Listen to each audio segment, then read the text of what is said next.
description needs changing actually, because we're not playing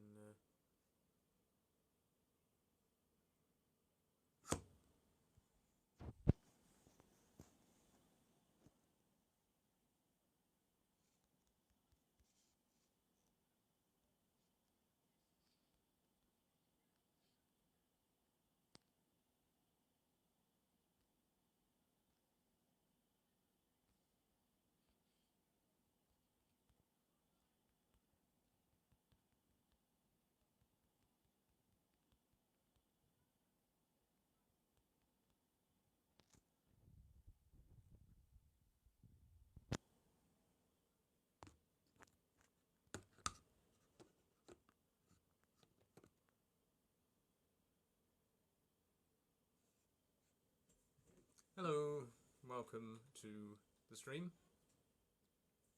How is everyone today? Let me know if you can hear me alright.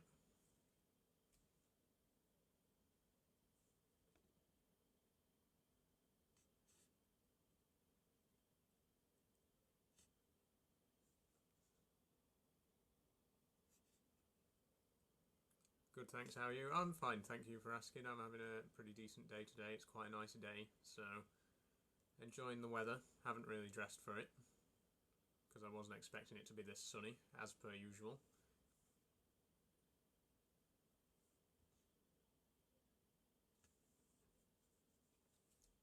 We'll just wait for a few more people to come along, and then we'll get started with the main interest of the stream.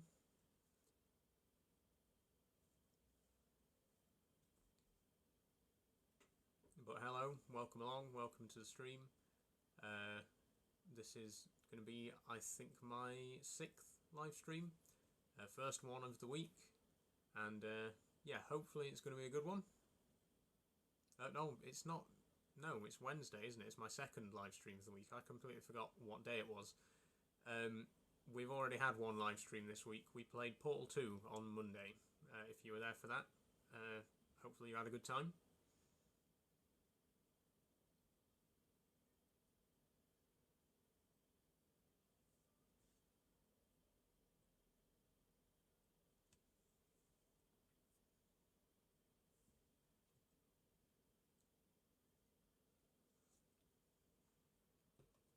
So, basically the plan for today is, the title of the stream may have confused you slightly. What I'm actually going to be doing is I'm going to be talking about coins. One of my interests that I've spoken about in previous live streams is that I am a little bit of a coin collector, and I've just recently bought a new organizer. I'll show you it now. Just recently bought this. It's got 24 compartments, and I've got a load of old coins here, and I'm going to try and sort them out into this container. That's the plan for today. We're going to do that for about an hour as usual, and then we'll move on to the usual Q&A. Although, of course, feel free to ask any questions as we go through as well. So yeah, this is one of those hobbies that I've spoken about in the past. That's something that I'm really quite interested in. I've got quite a few old coins. I've got coins from different countries, and they've never really been properly organised. They're all just sort of sitting in a box, which I'll show you in a moment. So my plan is, I've bought the new organiser, I'm going to sort the coins out properly, and yeah, hopefully that's going to be what goes down in today's stream. Am I a surfer? I am not a surfer. I don't really live anywhere near anywhere that could be surfed, so unfortunately not. What's my opinion on cheese? I like cheese. My first word was cheese, actually. Fun fact about me. Yeah, I'm quite a cheese enthusiast.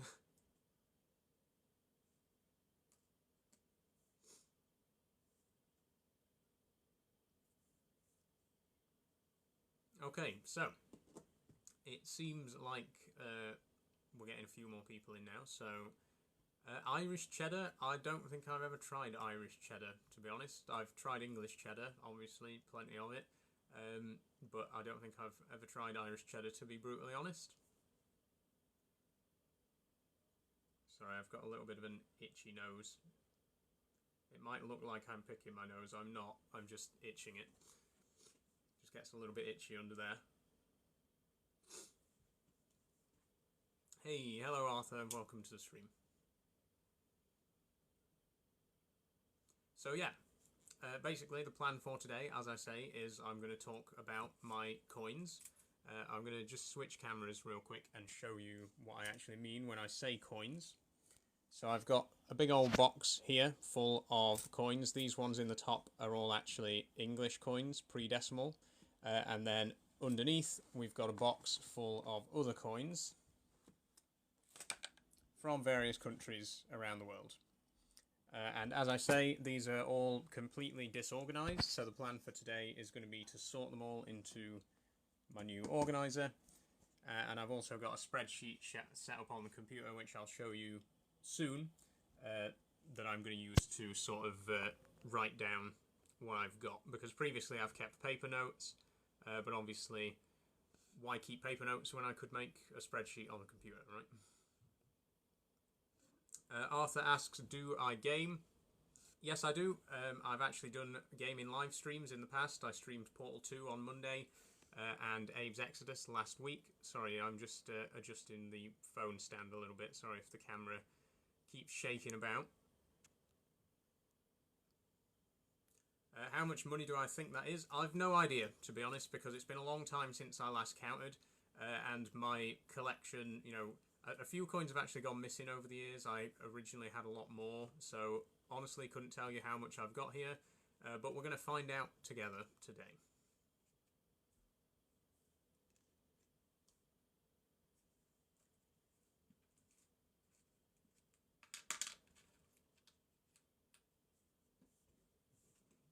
Okay, so I guess I'd best show you the spreadsheet that I've got set up. I'll just flip the camera again. So here on the computer we've got the spreadsheet. It's nothing too complicated. We've just got columns for the currency, the coin, the value, and the year. This sheet is for English coins, so we've also got a column for Monarch. But as you can see down at the bottom here, we've got different tabs for the different continents. I've got a very high amount of UK money, obviously, which is why the UK gets its own page. But then the other currencies have just got you know, a page per continent. So we'll start off with the English money, I think. Go through all that first, because as I say, that's what I've got the most of. And then we'll see what I've got from various other countries around the world. I've actually got a list here of 33 different countries and territories. Again, this is not a recent list, so the list might have changed since writing this. But the last time I checked, I had coins from 33 different countries. So we'll see if I still do. What are we talking about? We're talking about coins. Thank you for asking. So, yeah, a little bit of history about my coin collecting.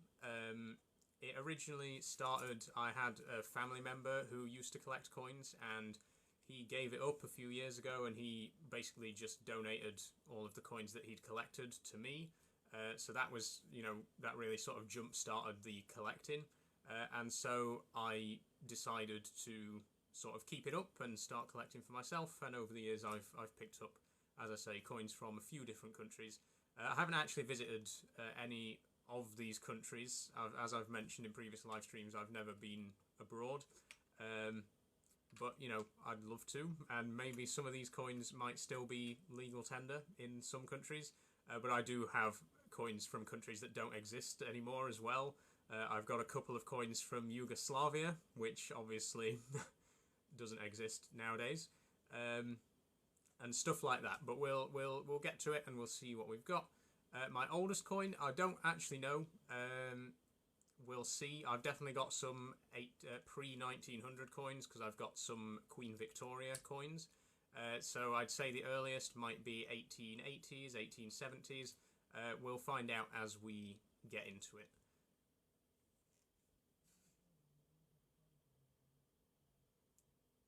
So, I'm not sure the best way to do this because I want to be able to show the coins on camera as well, but I don't want to just be holding up every single one. Do I buy coins? I have bought a few. Oh, sorry, that comment is for some reason hidden. Let me just approve that. Louise Hubble asks, do I buy coins? I do have a few coins here that I actually bought from museums and stuff. I've got a 2 shilling coin there and some 1 penny coins there. But most of them are just coins that I've found, you know, not necessarily like just found out and about, but like found in various places. Not charity shops, but like jumble sales, car boot sales, stuff like that. It's just, you know, just ones that I've picked up over the years. What's the most valuable coin I have? I don't honestly know, because I don't really look at the values of them. I mean, apart from the face values, I don't really research like the current value of these old coins, so I don't honestly know what would be the most valuable. But yeah, I'd be interested to know like how much the whole collection is worth. Not that I ever really intend on getting rid of it, but it would be interesting to know, you know, what it's all worth all in all. But anyway, let's get into it. As I say, I'm not sure if I'm going to keep the camera there or move it about, because I want to actually be able to show you the coins rather than just holding them up one by one. But we'll keep the camera here where we are, where it is right now, and we might move it later. So we'll start off with these here. These are 1 pence coins. If you're from the UK, you'll notice that these are quite a bit bigger than the current 1 pence coins. In fact, I do have a new 1 pence coin somewhere as well to show you the difference.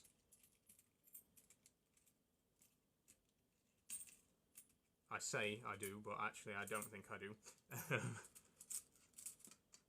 I did have a penny somewhere, but it seems to have vanished. 1 second, I will find a new penny to show you the size difference.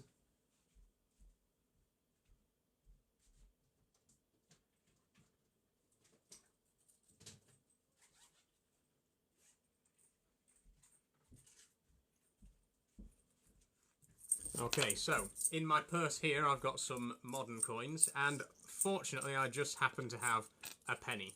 So this is a 1p coin. This is a current 1p coin, and this is a pre-1971 1p coin. So these are both 1 penny, but one's from pre-decimalisation and one's from post-decimalisation.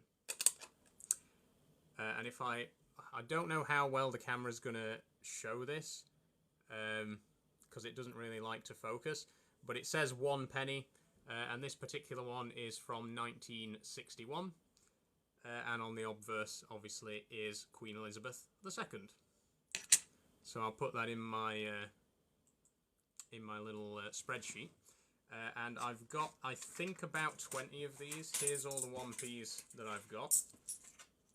Got a nice handful of them there. And I've also got this presentation box. These are also 1p's from 5 different monarchs, so we'll get those all in the system. While I do that, I'll explain a little bit about the pre-decimal pounds, shillings and pence, for those of you who are not familiar with it. And of course, I'll also try and answer your questions as we go. A couple have come up that I'll just go back and look at. What's that map behind me? It is a map of Japan, yeah. Oh, you've figured that out already. Yes, that is a map of Japan. It is flipped because I always have my camera flipped, so you might not be able to recognise it this way round, but that is a map of Japan. Callum asks, are you transgender? Yes, I am. I'm a trans woman. Thank you for asking. Okay, so I'm going to start putting the coins into my spreadsheet now. And as I say, I'll talk a little bit about how pre-decimal pounds and pence worked in the UK. So obviously nowadays the British pound is divided into 100 pence. There's 100 pence in a pound. This has been the way that it's been done since the 15th of February 1971, which is when the UK officially moved from imperial to British, imperial to metric, decimal is the word I was looking for, from imperial to decimal currency. That happened on the 15th of February 1971, that's when the current system of pounds and pence came in. So before that, the UK used the imperial system. It was divided into pounds, shillings, and pence. £1 was worth 20 shillings, and 1 shilling was split into 12 pence. So there were 240 pence in a pound in total. So yeah, this again is 1 penny. There would have been 12 of these in a shilling, and then 20 shillings in a pound. And I've actually got a couple of shillings here, which we'll get to later. There's a shilling, so that's effectively a 12 pence coin. And then 20 of these was a pound. Ewan MCC02, how did I do in my GCSEs? I did very well in my GCSEs. That was a long, long time ago now, but I did very well. 14 A stars to C's. My best subject was maths, where I got an A star.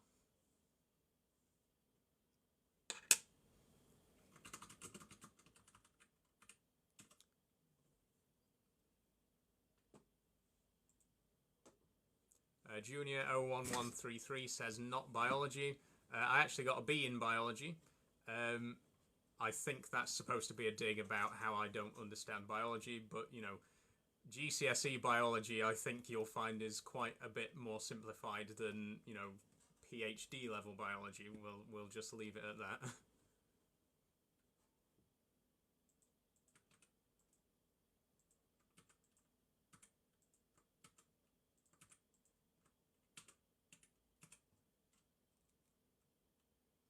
Do I have any Estonian coins or bills?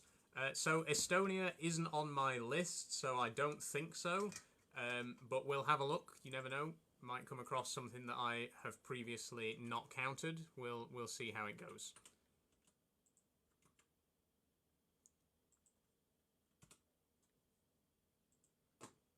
Okay. Sorry about that. I was just getting the spreadsheet set up. So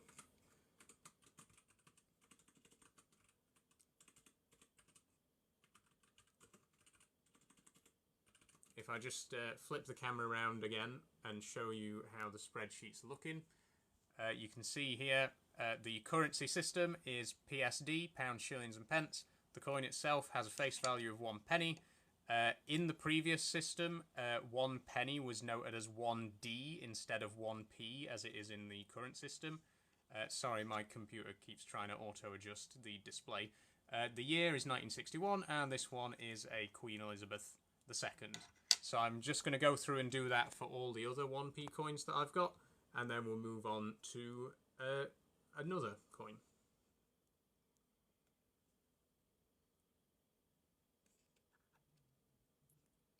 Try and get the camera positioned right again. There we go. So that was coin 1 of who knows how many. Next up we have 1946, so this one is King George VI. There he is.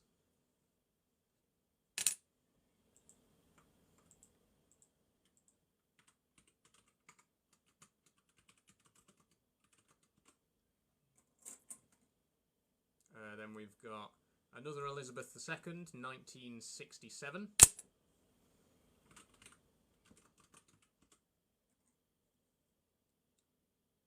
(1963), that's Elizabeth II as well. A lot of these are going to be Elizabeth II because obviously she was the longest reigning monarch in British history. So the majority of them will be from her. Anything after 1952 is going to be Queen Elizabeth II. 1947, that's another King George VI.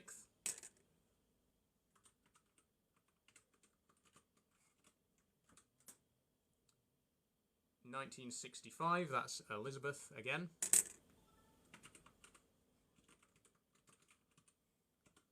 If you want to ask me any questions about coins, by the way, feel free, or, you know, questions about anything in general, but particularly coins, feel free to ask. I'm not exactly an expert, but I know a little bit, so if you have any questions about coins, I will try my best to answer them. Okay, here's a much older one. This one's from 1916, so First World War, and it has on it King George V. Why coins? So, good question, Luke. Thanks for asking. As I mentioned earlier, the reason that I really got into coins was because I had a family member who collected coins, and he gifted his collection to me. So it was a hobby that I kind of haven't always been interested in, but, you know, I got these coins given to me, and I thought I might as well see what it's about, see if it's something that interests me, and, you know, look more into it. And I did that, and it turned out to be something that I quite enjoyed. So that's why coins. Okay, 1921, another George V coin there. Very faded design. It maybe doesn't show up that badly on camera, but it's a lot more faded in real life. 21.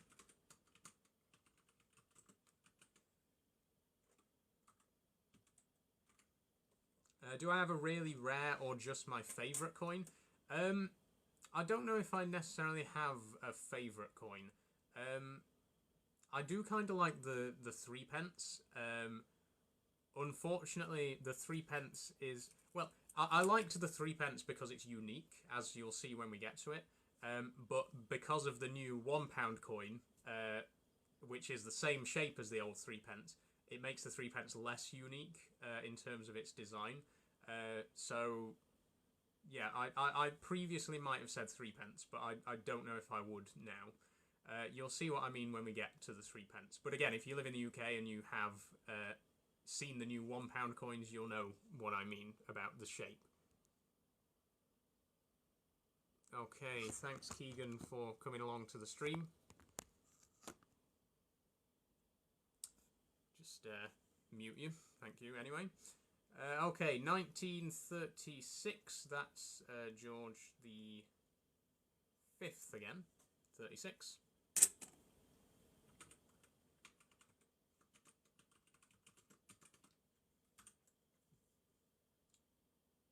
1963, that's Queen Elizabeth II again.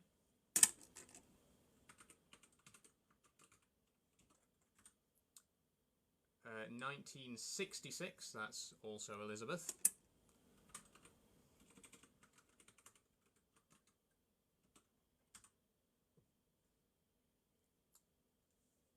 Danny says, "Hola Sol, so much knowledge here." Hi Danny, thank you very much. 1930, that's George the 5th.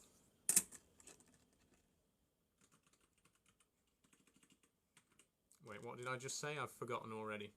1930. My favourite, the Canadian coins with corners, and $2 euro coin is also pretty. I do have a couple of Canadian coins. I think I might have a Canadian dollar. I think, yeah, with the... I don't know how many sides it's got, but it's some kind of many-sided shape. I'm pretty sure I have one, but if I do, we'll definitely get to it later. 1915, another early one, George V there.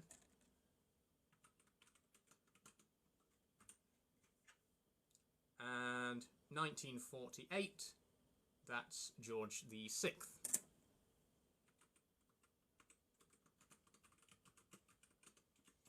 Okay, so that's almost all of them, but I do have a couple more here in my coin set, which I'll get to now. Finn asks, what is my favourite hobby? I think my favourite hobby is probably my railway modelling, which is something else that I'd like to talk about in future live streams. That's something that I've been doing since I was 10 years old. I've always been absolutely fascinated by trains. I got my first train set as a Christmas present when I was about 10 or 11, and I've just been hooked on that ever since. And I would say that by far is probably the hobby that I enjoy more than anything else. Okay, so we'll just do these, and then we're done with the 1p coins. So this is a presentation set, and it's got coins from 5 different monarchs in. So we've got Queen Victoria, Edward the 7th, George the 6th, George the 5th, and Elizabeth the 2nd. Unfortunately, I don't have any coins with Edward the 8th on it. There are very, very few coins in existence with George the 8th on it. If you're not familiar with who George the 8th is, he was the King of England for 10 months before he abdicated because he wanted to marry a divorced woman and the Church of England wouldn't allow it. He's one of the shortest reigning British monarchs, and there were a couple of coins minted with his face on them, but very, very few. And if you can find one, they're worth a lot of money. For example, the 3 pence that I was talking about earlier that we're going to see in a minute, there were only 12 of those coins ever made with Edward VIII on them, and only 6 of them are known to still exist. So if you can find a 3 pence coin with Edward VIII on it, it's worth tens of thousands of pounds. Very, very rare to find coins with him on. Okay, anyway, I'll just put these in quick. We got 1910. Oh no, sorry, we got 1896. That's Victoria. We've got 1910. That's Edward VII.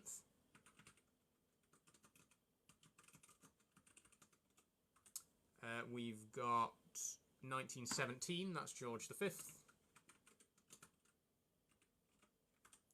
We've got 1946. That's George VI. And we've got 1967, that's Elizabeth II, of course. And that's it for the pennies. We got a whole stack of them there. Is there a reason for the value of older coins to be odd amounts instead of 1, 5, 10, etc.? Yeah, so the way that coins worked in the UK before decimalisation is £1 was split into 20 shillings, and then a shilling was split into 12 pence. So it was a sort of base 12 kind of system. I'm not a massive proponent of the imperial system, but I do think that base 12 can be a lot easier to work out equations and stuff like that, especially with money, because 12 can easily be divided into 2, 3, 4, and 6. And that's the reason that money was divided up that way in the past. That's the reason that coins used to be worth 2 pence, 3 pence, 6 pence, and 12 pence, and so on and so forth. Because 12s are just a lot easier to work with. They divide up a lot easier than 10s. But obviously there are downsides as well, and that system would have been good if it was consistent, but the fact that there were 12 pence in a shilling and then 20 shillings in a pound, you know, the fact that there were different amounts, you know, it wasn't all divided evenly.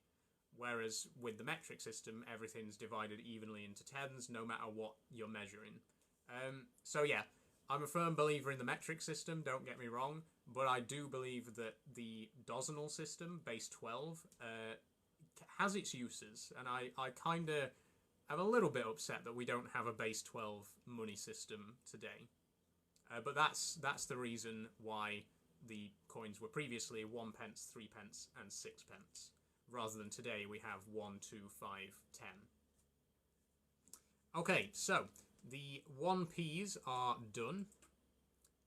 I just need to order them by year.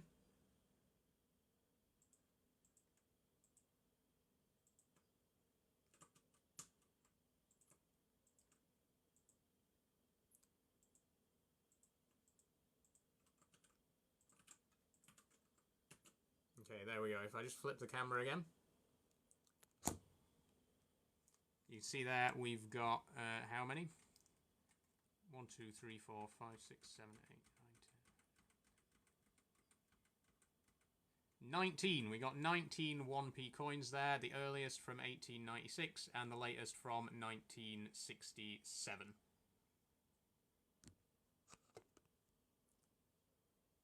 So those are the pennies. Before we go up, though, we're going to go down and we're going to go to the half pennies. Which, yes, there are half pennies, or there were half pennies in the old system. We're going to look at those next. I believe it's these ones here. Yes, it is.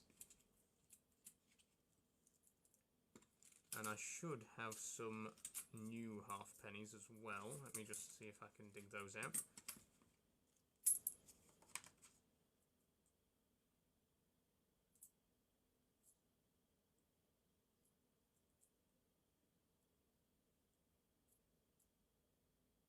Yeah, okay, so Next up, we have the halfpenny.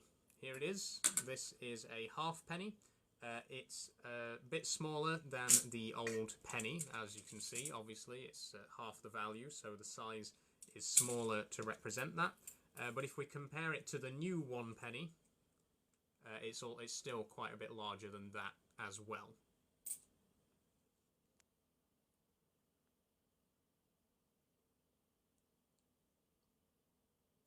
Sorry about that. Just muting Ethan there. Thanks for coming along, Ethan.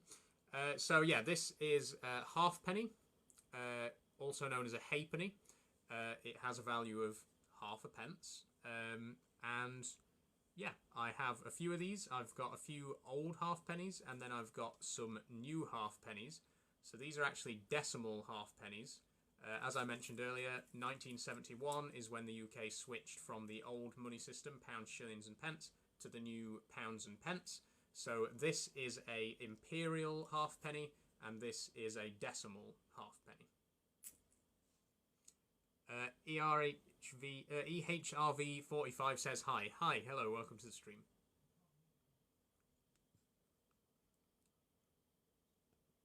Okay, I think I might have to do away with the phone stand because I can't get my phone to sit straight on it. We'll just put my phone where I usually put it. That makes things a little bit easier. So, yeah. Oh, dropped it already.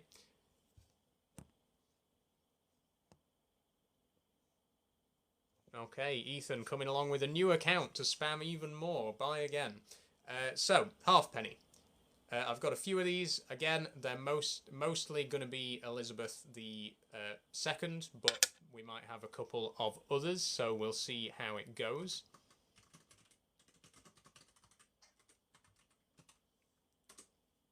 So first one we got here is from 1958, and that's Elizabeth II.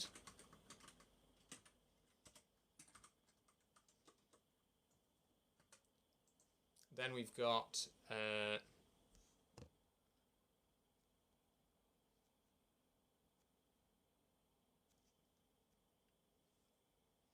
then we've got 1933. That will be George V.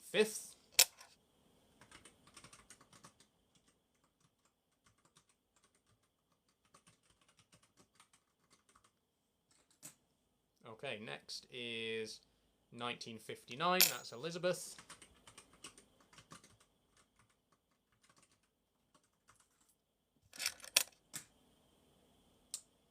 Uh, 1959 again, that's also Elizabeth.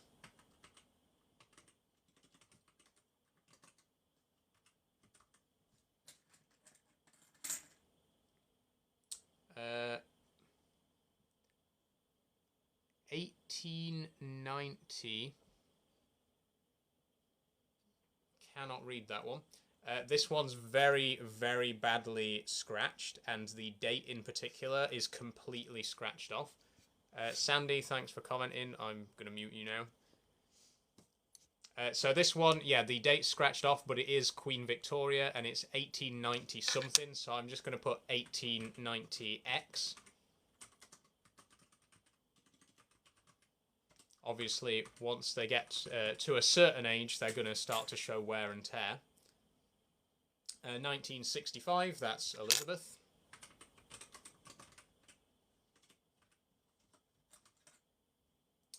Uh, 1965, again, Elizabeth.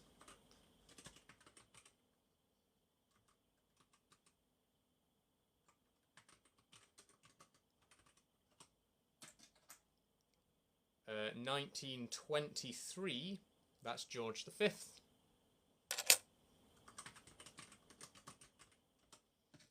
And 1952, that's Elizabeth. That's, oh, actually it's not Elizabeth. So 1952 is the year that Elizabeth became the Queen, but this coin actually is George VI. So this would have been one of the very last coins of his, with his face on it. Because this same year is when the Elizabeth II coins would have started to come in. So yeah, that's a George VI from 1952. So that's it for the imperial halfpennies.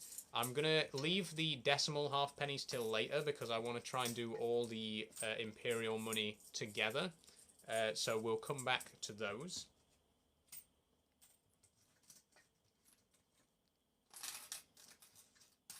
Okay, so we've now done pennies and halfpennies. But we can go even smaller because what I have here is... Nope, they're halfpennies. What I have here are farthings, and a farthing is a quarter of a penny. These are the smallest denomination coins of the pre-decimal system. 1 farthing is worth a quarter of a penny. And I don't know if it'll show up very well on camera, but it has a wren on it, which is one of the smallest birds that can be found in the UK. Obviously, the smallest coin in the UK has the smallest bird on it. So that is a farthing. I've only got 2 farthings, so 2 quarters of a penny. One's from 1918, so that will be George V. And one is George VI from 1939.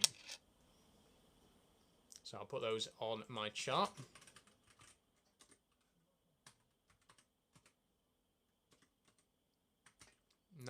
What was it? 18. 18 and 50... 18 and 39.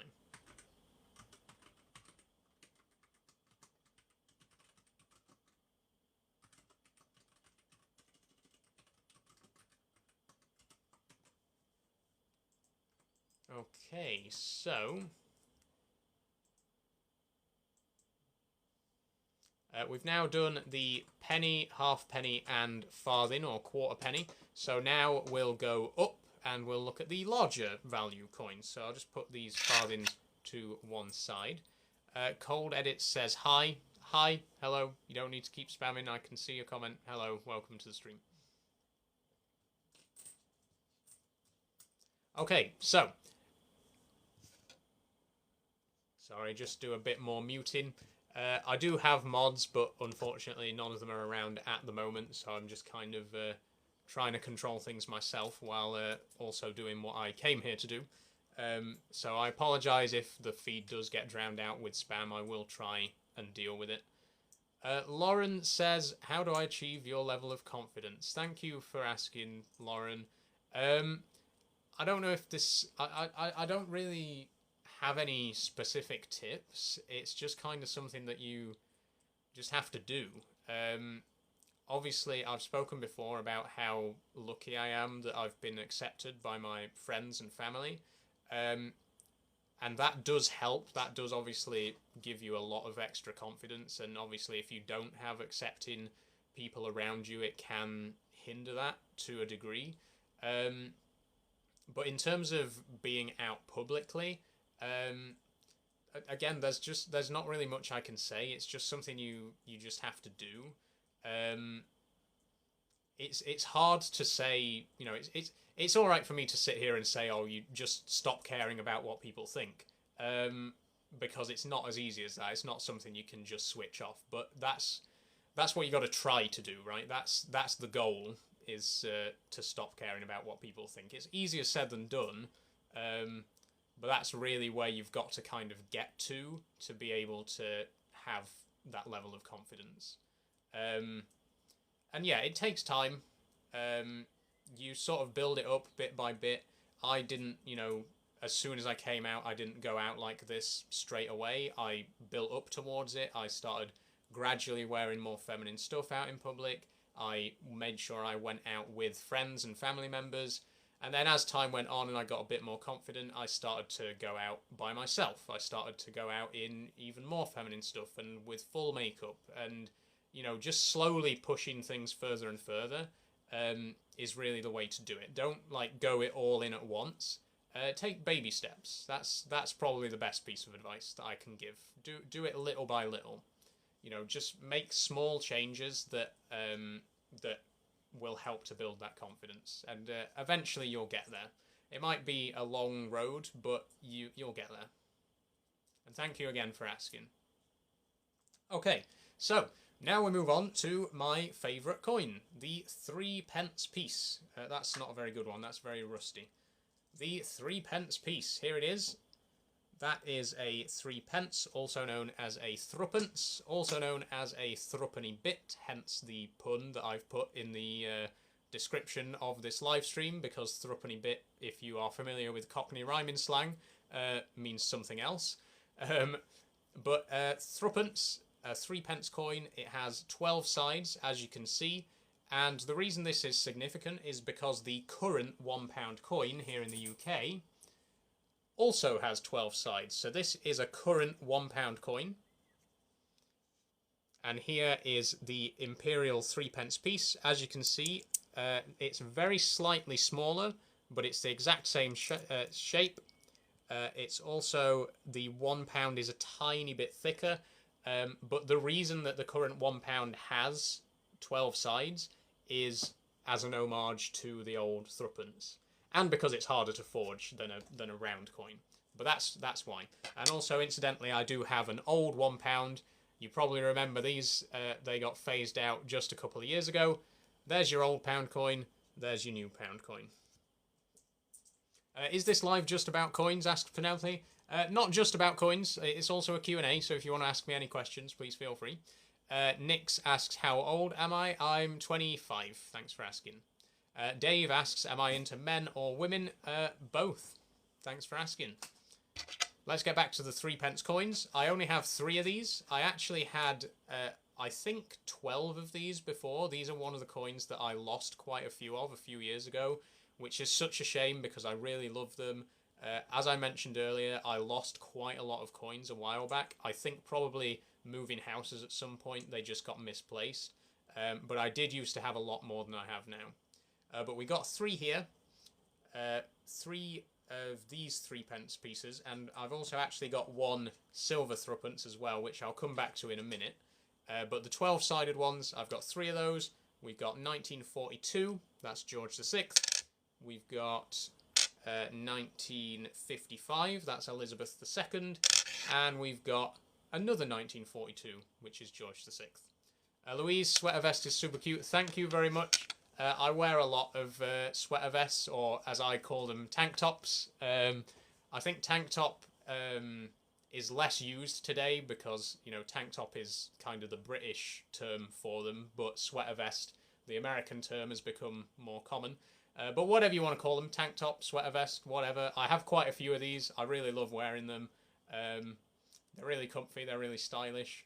I've got them in loads of different colours, and yeah, big fan. Big fan of the old sweater vest. Peter asks, do I take hormones for my figure? I am not currently on any kind of hormone treatment. I intend to be. I'm hoping within like maybe the next year or so I'll finally be able to start HRT. But at the minute, no.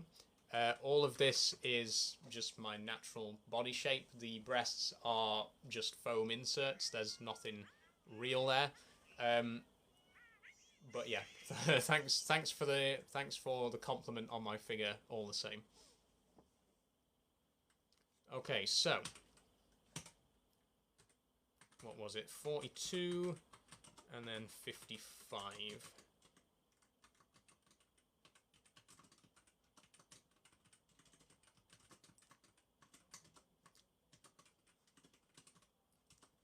So they're the 3p pieces. And I've actually also got, as I mentioned earlier, a silver threepence.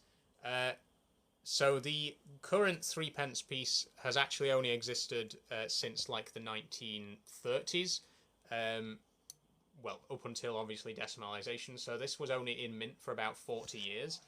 Whereas the silver threepence has existed for centuries. This one hasn't. This one's from 1919. But the silver threepence has existed for a long time, and these actually existed at the same time as each other, and were both legal tender, so both the exact same value, both worth 3p, but slowly these started to go out and these ones started to come in. Zolan says, I don't care, then stop watching the live stream. Peter says, so you're naturally very slender then, I've seen your Sonic piano videos. Yeah, I'm very skinny. Not entirely by choice. I just I'm a very skinny person. I have quite a fast metabolism. I really struggle with putting on weight. Yeah, it's I've tried to put on weight in the past, and it's just never really succeeded. I've basically just had a constant weight since adulthood, but it's not it's not exactly an uncommon thing in the family. My granddad weighed the same for basically his entire life. He just never got any heavier or lighter. So yeah, it's not something that worries me.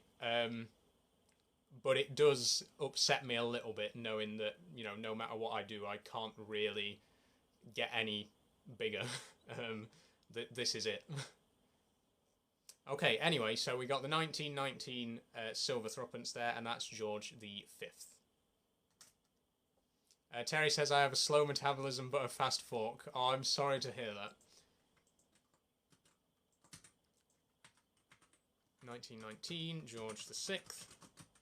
George the Fifth, sorry, 1919.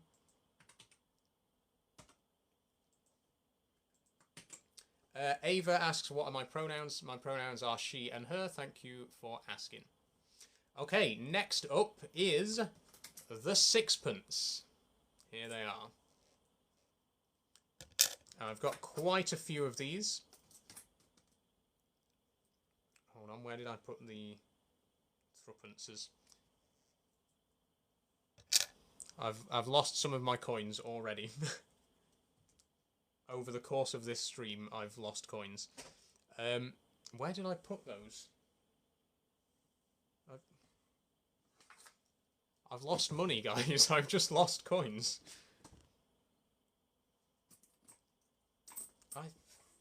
Where? Where? I've just lost my coins. Where did I put those? Hold on, I'm sorry. What does AMA mean? AMA means ask me anything.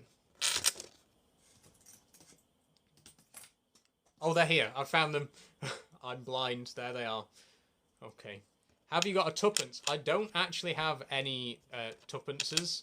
They're just... I think they're fairly rare from what I know. Again, not a massive coin expert, but from what I gather, the 2p coin, the pre-decimal 2p coin was not a very common thing. And I certainly don't have any in my collection. But anyway, as I was saying before I lost all my coins, the next one on the list is the sixpence. Oh. These are 6p coins. Let me show you one for the camera there. Again, sorry that the focus isn't the best. So you can't really see what it says on it. But it does say 6p. And actually...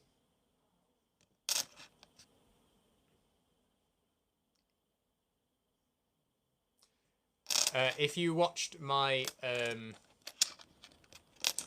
tuppence is a euphemism up north anyway. Oh yeah, I'm familiar with the I'm familiar with the euphemism of tuppence and threepence, which I mentioned earlier.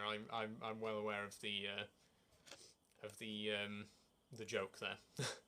Anyway, so in my piano facts video that I uploaded last week, I mentioned that one of these 6p coins was actually found in my piano. So my piano is at least 60 years old. I don't know exactly how old it is, but when I bought it 4 years ago, the people I bought it from had owned it for 50 years previously. So I'd say that it's from at least 60 years ago or more. And yeah, when I first bought the piano, one of the keys was not making any noise at all. I couldn't push the key down. And when I took it apart, it had a 6p coin under it. And again, because I already had a coin collection, I was quite pleasantly surprised to find a 6p in my piano and add it to my collection. What is a threepence in slang terms? So in Cockney rhyming slang, threepenny bits are these. I'll let you fill in the blanks.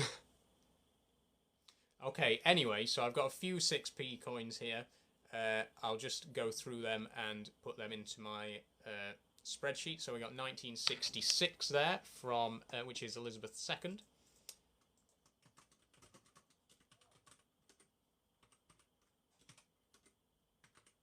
Sorry, I forgot what I just said. 66.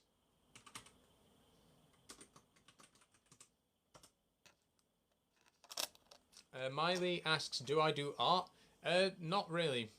I think I'm quite a creative person, but not necessarily like traditional art, like drawing and painting and stuff like that.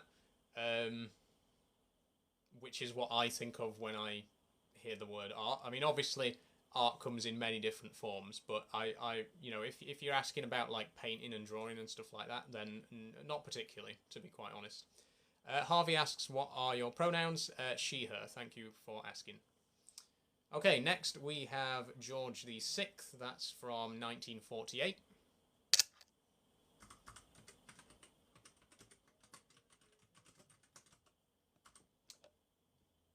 1967. That's Elizabeth.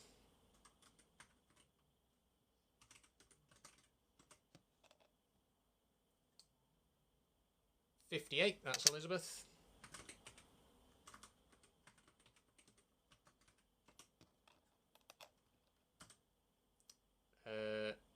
48, that's George the Sixth again. I'm hoping we'll get through the British coins quite soon because I've got other coins that I want to talk about as well that I'd like to get to. Elizabeth, that's 1962.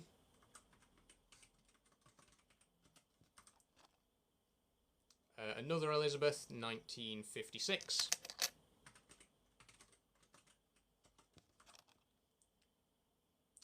Another Elizabeth, 1965. Nearly there, 67, that's Elizabeth again. So most of these are Elizabeth. And the last one is also Elizabeth, 1958. Okay, so that's the sixpences done. We're nearly done with the British coins, and then we'll move on to other stuff. And we're actually done with the pennies as well, which is good.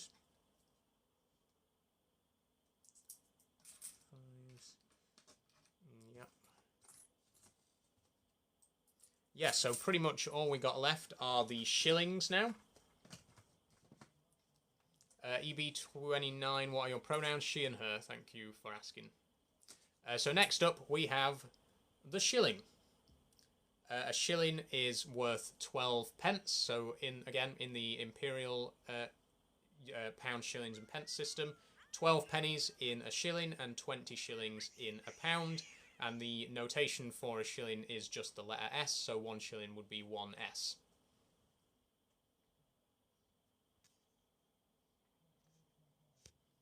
And we've got 2 shillings. We've got 1947, that's George the Sixth.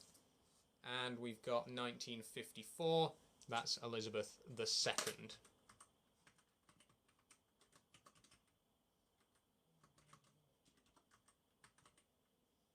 One sec. 1947, 54.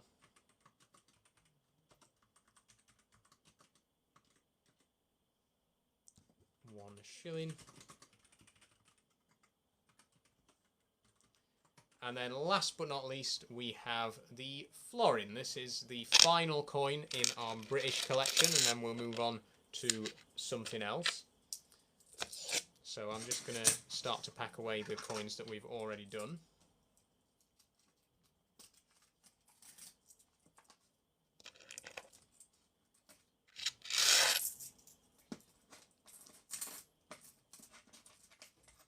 And we'll finish off with this. This is a 2 shilling coin, also known as a florin, so this is effectively a 24 pence coin. And I've got 2 of these, one unboxed and one in a presentation case. One's from 1948 and one's from 1951, so they're both George the Sixth.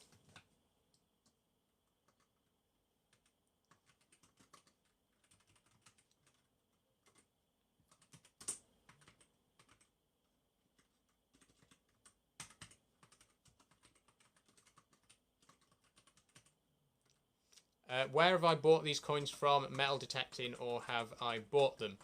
So I'm not actually massively into metal detecting. It's something I'd like to do, but you know, it's quite an expensive thing to get into, and I already have quite a few hobbies that are similarly expensive. No, so most of the coins in my collection were gifted to me by a family member who used to collect coins. A few I've picked up from museums and stuff like that. These are the ones that are still sealed. And others I found at car boot sales, jumble sales, places like that. So just out and about. And a couple I've been lucky enough to just actually find out in the wild. Like I mentioned earlier, the sixpence here, which I found inside a piano that I bought 4 years ago. So yeah, no metal detecting. They're just ones that I've either bought or come across naturally or that have been given to me. But yeah, that is pretty much it for the British coins. I do have some new British coins which I would like to talk about, but I'll probably do that at another time because we've talked enough about British currency for today. One thing that I do want to talk about before we move on to the other currencies from around the world is the decimalisation. So I want to talk just briefly about how decimalisation went down in the UK. Tom says, have I seen the new £10 note in person yet? I have not. I haven't actually seen any King Charles money yet, but I have seen a couple of King Charles postage stamps on a few letters that I've received recently, but none of the new coins or notes have I seen just yet. But I am aware that they are coming in right now, so keep your eyes out. So, yeah, what I wanted to talk about is basically what happened on the 15th of February 1971 is the UK officially switched from pounds, shillings and pence, the imperial system, to just pounds and pence, the decimal system. And when this happened, the coins, obviously, some of the coins were completely withdrawn from circulation. Some of them stayed, and that's the interesting thing. That's what I want to talk about just briefly now before we move on to the next thing. So what happened when the switchover occurred was the pound itself stayed the same, and it was the penny that changed to accommodate it.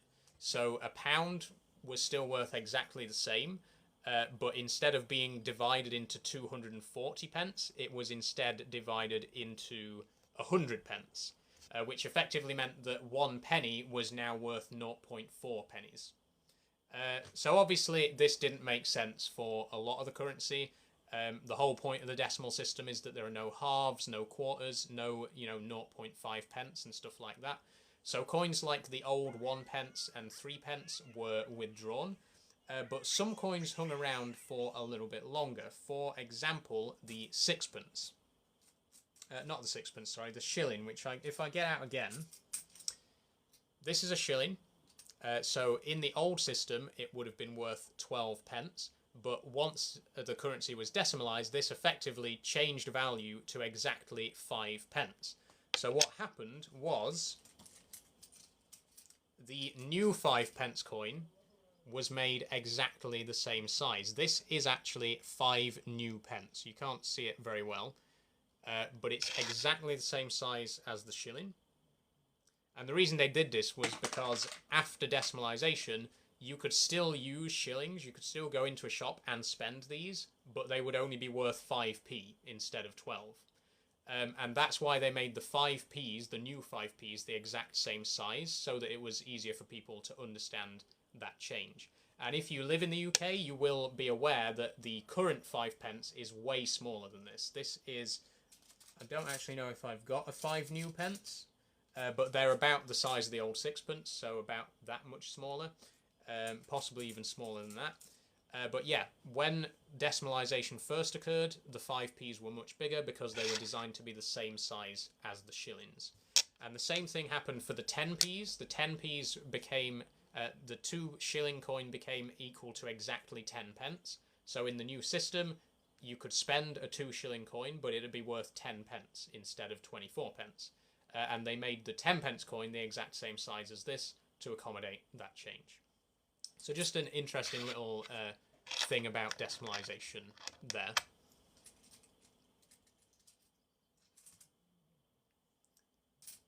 Just pop these back where they belong. We don't want to lose any of them. Proper Garden Hoe says no amount of 5p saving is going to be enough for your therapy. I mean, this is not legal tender anymore anyway, because it's, as I said, a different size and shape to the current 5p coin. So, yeah, I mean, technically you're right. I could have a million of these and I wouldn't actually be able to use them because they're not legal tender anymore. But that is all for the British coins, so I'm going to put that to one side for now, and we can finally get onto the coins of other countries. So this is where it gets interesting. So I've got a big box here that I want to show you. This is full of coins from 32 different countries. We've got a presentation set from the Bahamas here, which we'll put to one side for now. The rest of them are all loose, but there's all sorts of stuff in here. There's euros, there's American dollars, American cents, Canadian cents, Australian cents.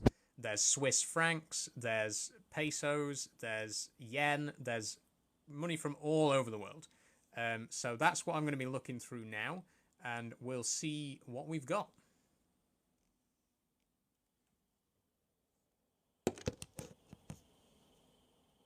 Okay, thanks for coming along, Proper Garden Hoe. I'm going to mute you now.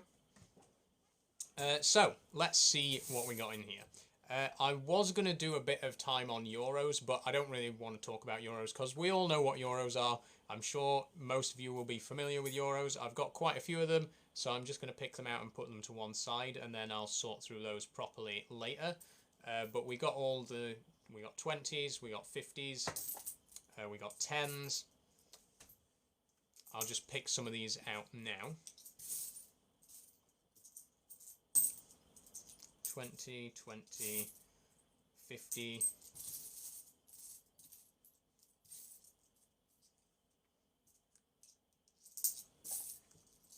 And of course the euro is still in use, so all of this I could actually go out into any country in the Eurozone and spend these today. I've got a fair few euros, to be honest. I think probably my second biggest currency after the old pounds, shillings and pence is probably euros.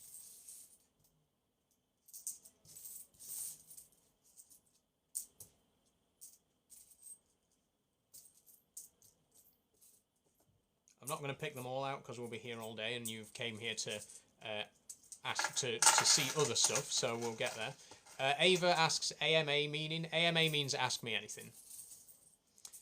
Peter says it's good your confidence is enough to do this. It's a shame some people are haters. It is a shame, yeah, but again, it's just I don't let it bother me, really. Oh, someone was asking earlier about the Canadian coins. I don't know who it was. I don't know if they're still here watching, but I do have here a 5 Canadian cents coin from 1961, and it is 12-sided. I don't know if you can see it very well on camera. It might just look like a circle, but it does actually have 12 straight sides, which is pretty cool. It's sort of more like the 20 and 50p's that we have in the UK now, where they have like curved sides, but they're still distinct sides. Does Canada actually have milk in bags? I don't know because I'm not Canadian, but I've heard so, yeah. But that's a Canadian coin. We'll put that to one side.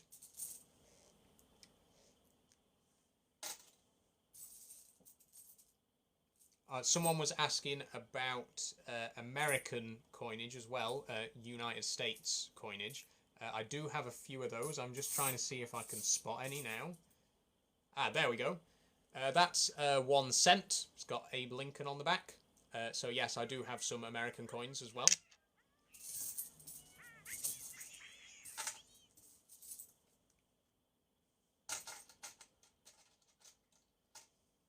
Ah. I've got here an Irish 2p. I'm not actually sure whether Ireland switched to decimal on the same day as the UK, because obviously they're not the same country. But I do know that Ireland did use pounds and pence as well, up until whenever it joined the Eurozone. It is euros today, yes, but this is from 1971, so this will have been from way before the Eurozone existed. And it does actually say on it 2 pence, so this is 2 Irish pence. More euros, we'll just pick those out. I've got another Irish 2 pence here, this one from 1996, so quite a lot newer. But again, you can see there 2p. Another cent, that's American.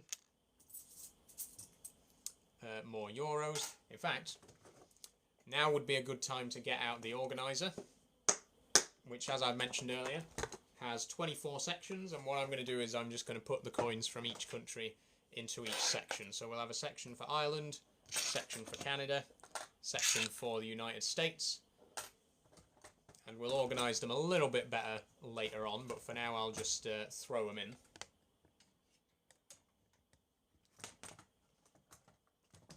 Glyn asks, did I get my message? I'm not sure what message you are referring to, so probably not. Aha, Netherlands, 1G. Does anyone know what the Netherlands pre-Eurozone coin was? I might have to actually Google this. Probably should have had Google open ready for this, just in case. Okay, so Netherlands, that's... Sorry, I'm just looking at my second monitor there. Dutch currency. Guilder. This is a Dutch guilder, so this is a pre-Euro coin from the Netherlands. It's from 1980. Netherlands joined the Eurozone in 2002, according to my research that I've just done right now. So that's one Netherlands guilder. Okay, next up we've got 50 Singapore cents. Singapore, of course, I believe part of the Commonwealth. I'm not entirely sure. I believe they did also use pounds and pence before decimalisation, but now they use dollars and cents, and this is a 50-cent coin. Anonymous user asks, what was your name different before, or was it Saul? My name's always been Saul. Saul's the name that I was given when I was born, and I decided to keep that name when I came out. Okay, next up we've got quite a big one here. That looks like Cyrillic, so I'm guessing potentially... I'm not sure, actually. I don't want to read it out wrong because I don't want to upset anyone by getting it wrong.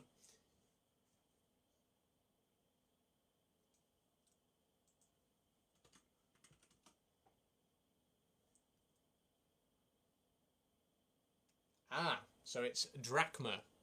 So this is 20 drachma, and it is a Greek coin. So 20 Greek drachma, and this one is from 1978.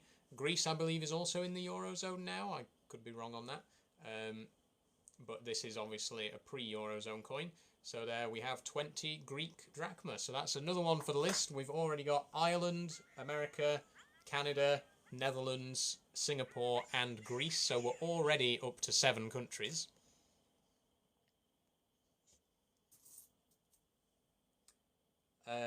Seychelles.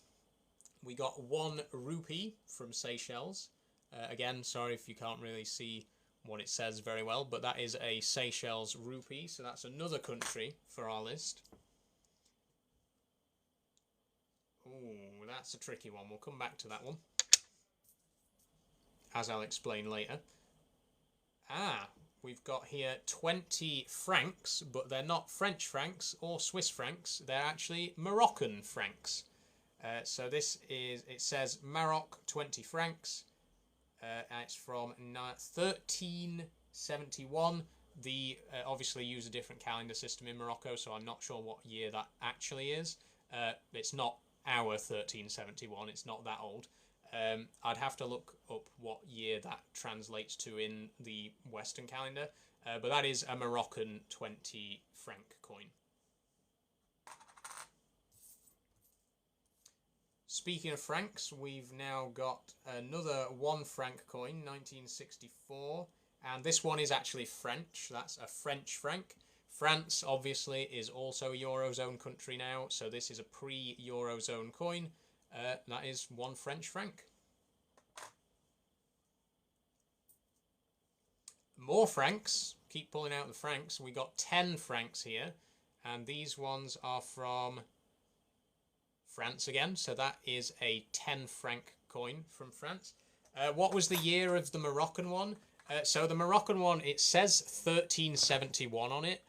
But I'm aware that the calendar used in Morocco and on the coins at the time is not the same calendar that we use. So it's not actually from 1371 in our calendar.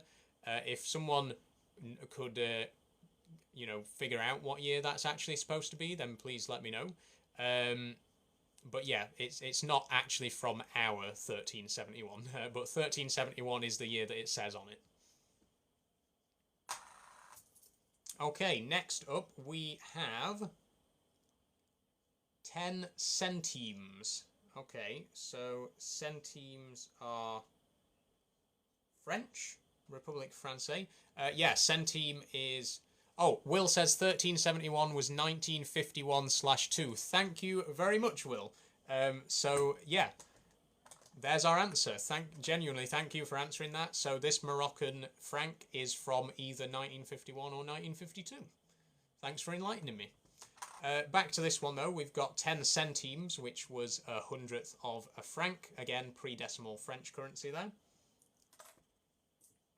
So, actually, I've got a few more French than I was expecting.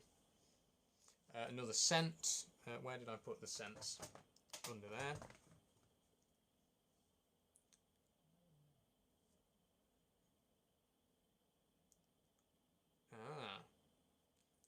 So, I've just dropped it. So this is 25 pesetas, Spanish pesetas that is. Again, Spain, another country which is now part of the Eurozone, but this is a 1957 coin, and it's actually got Franco on it. So yeah, 25 Spanish pesetas. Whereabouts in the UK am I? Asks Peter. You're from Liverpool? Hi over there in Liverpool. I'm from South Yorkshire, so not too far away. Another cent, that's US. Euro. 50 centimes. Spanish. Oh, centimos, sorry. So Spanish, same as with the Swiss franc, was divided into hundreds. The French divisions were called centimes, whereas the division of pesetas was called centimos. Or it might be pronounced differently to that. I'm sorry if I've gotten it wrong. But it is Spanish. It says España on it, and it's got a hole in it. I love coins with holes in. I don't have many coins with holes in. I do have a Japanese yen here, which we'll get back to in a minute, which has a hole in. But coins with holes in... There should be more of them. I don't know why we don't make coins with holes in anymore, especially because they are a lot harder to forge because of the hole. You'd think it'd be like a common thing that was done in coins to prevent forgeries. But that is 50 centimos, so half a peseta, I believe. And that's from 1949.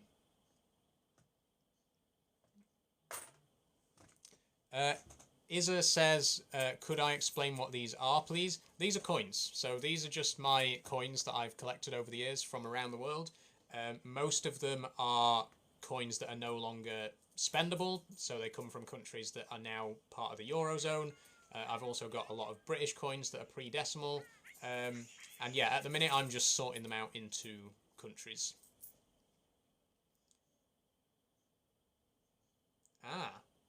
A Norse coin here.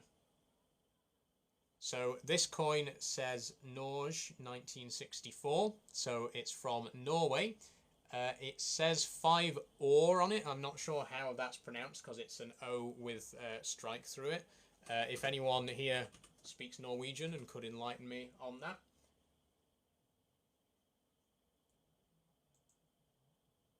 I'm just looking what the name of this currency is.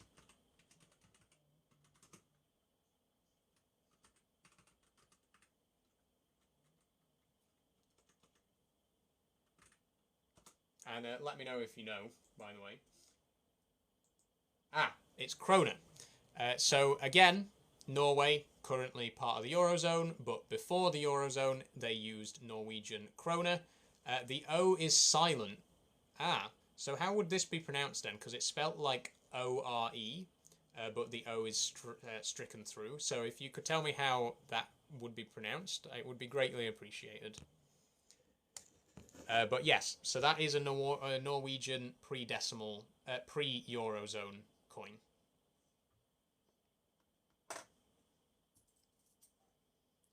Okay, next up we have more pesetas. We got a 5 peseta coin there from 1983. What's Eurozone? So Eurozone is any country that uses the euro. The euro is the current standard currency in most of Europe. Before the Eurozone existed, each country in Europe had its own currency. So France had francs, Spain had pesetas, most of the Scandinavian countries had krona, but nowadays they all use euros.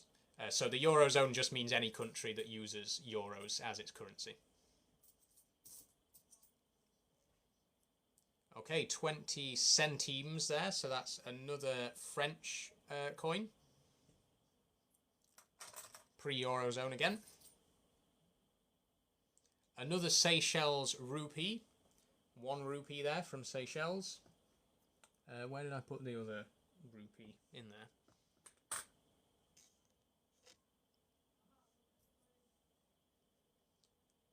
Another Dutch guilder.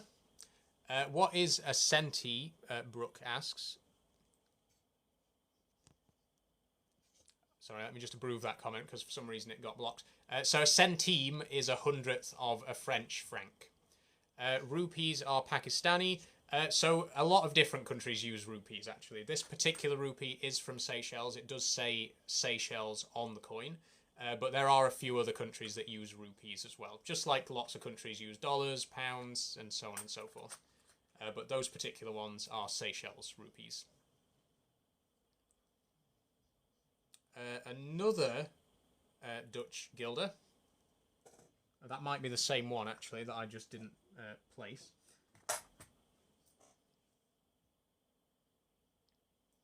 Uh, 10 cents, Singapore cents there. Where did I put Singapore? Ah, yes, in here. How long have I been collecting coins for? I don't actually know, to be quite honest. It's been a few years. I would say at least 8 years or so since I was donated the first lot of coins. And I've just slowly built up from there. So I think 8 years at least. Happy Pride Month, by the way. Happy Pride Month. How are you doing? Has it been a good month for you? It's been a great month for me. I've dropped some coins. Let me just pick them back up. Okay, so we've got a hair. We've got here 25 cents again. These are Groningen, Netherlands. So these are Dutch. This is Dutch krona again. Just like with most of the other pre-Eurozone currencies, 1 krona was divided into 100 cents, and that's therefore a Dutch cent. In there with the guilder.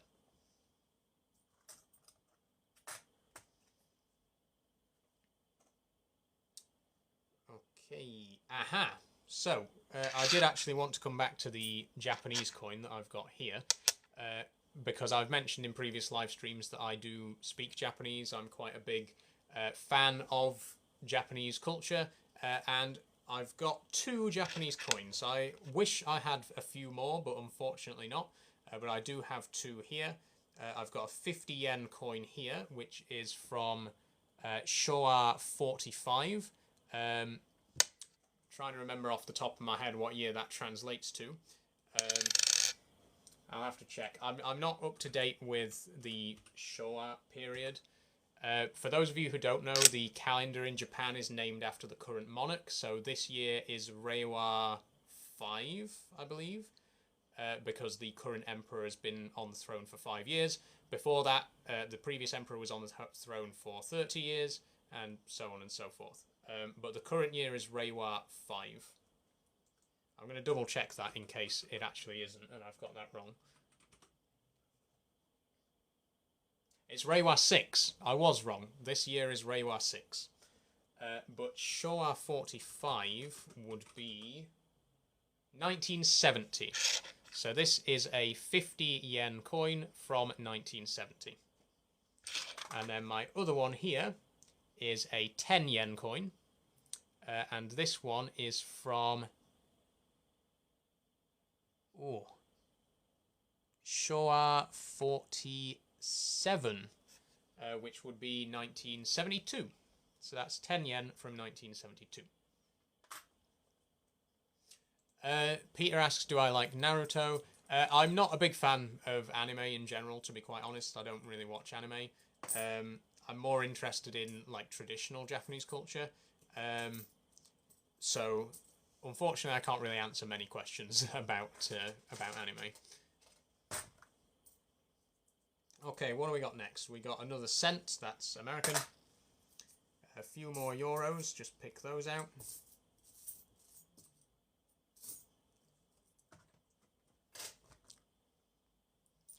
But to be fair, I like Japanese shit too. Thanks, BJ Official. Yeah, me too, I guess. Like I say, I'm not massively into anime, but Japanese, more traditional Japanese culture I like. I love the language itself. I think surprisingly intuitive language. I think when people learn Japanese, they're quite daunted because of the 3 different writing systems. But it's a surprisingly easy language to learn, especially because, unlike English, you know, each character is always pronounced the same way. Whereas in English, you know, you can have 5 different sounds for a certain combination of letters. In Japanese, if you see one character, it's always going to be pronounced the exact same way. So it's easier than people think. I believe Japanese is an easier language than people think it is. We got another 10 francs here. So that's French, obviously. Scarlett says, please say, hey, Scarlett. Hi, Scarlett. We got 10 cents here, again, from Seychelles. So, interestingly, Seychelles was also the same country that had the rupees earlier. I've got here a Seychelles rupee from 1982 and a Seychelles cent, which is also from 1982. So I don't know, was 1982 the year that they switched from rupees to cents? Did both currencies coexist at the same time? I don't know, but both of these are from the Seychelles, but one's rupees and one's cents. So if anyone can answer why that is, please let me know.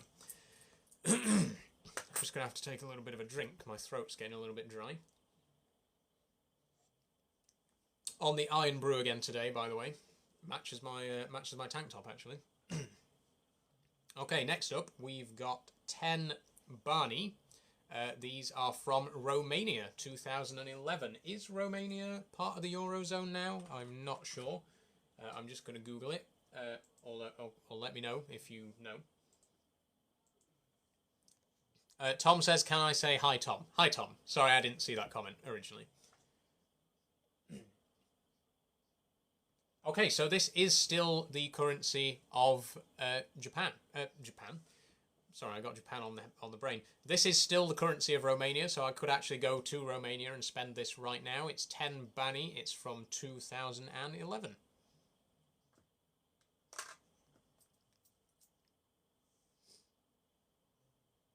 AJ says, Tom said you're the best sister in the world. Thank you, Tom. I hope you're both enjoying the stream. Okay, next up we've got 25 cents. Oh, these are Canadian. We got 25 Canadian cents there. So put that in with the Canadian ones.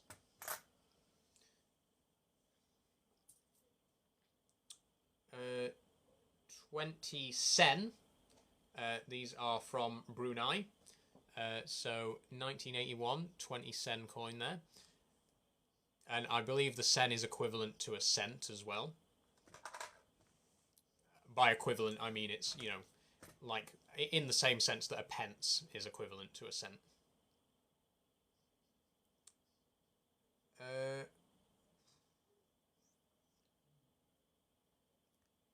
We'll come back to that one because it's very tiny and I can barely read the writing on it. So we'll come back.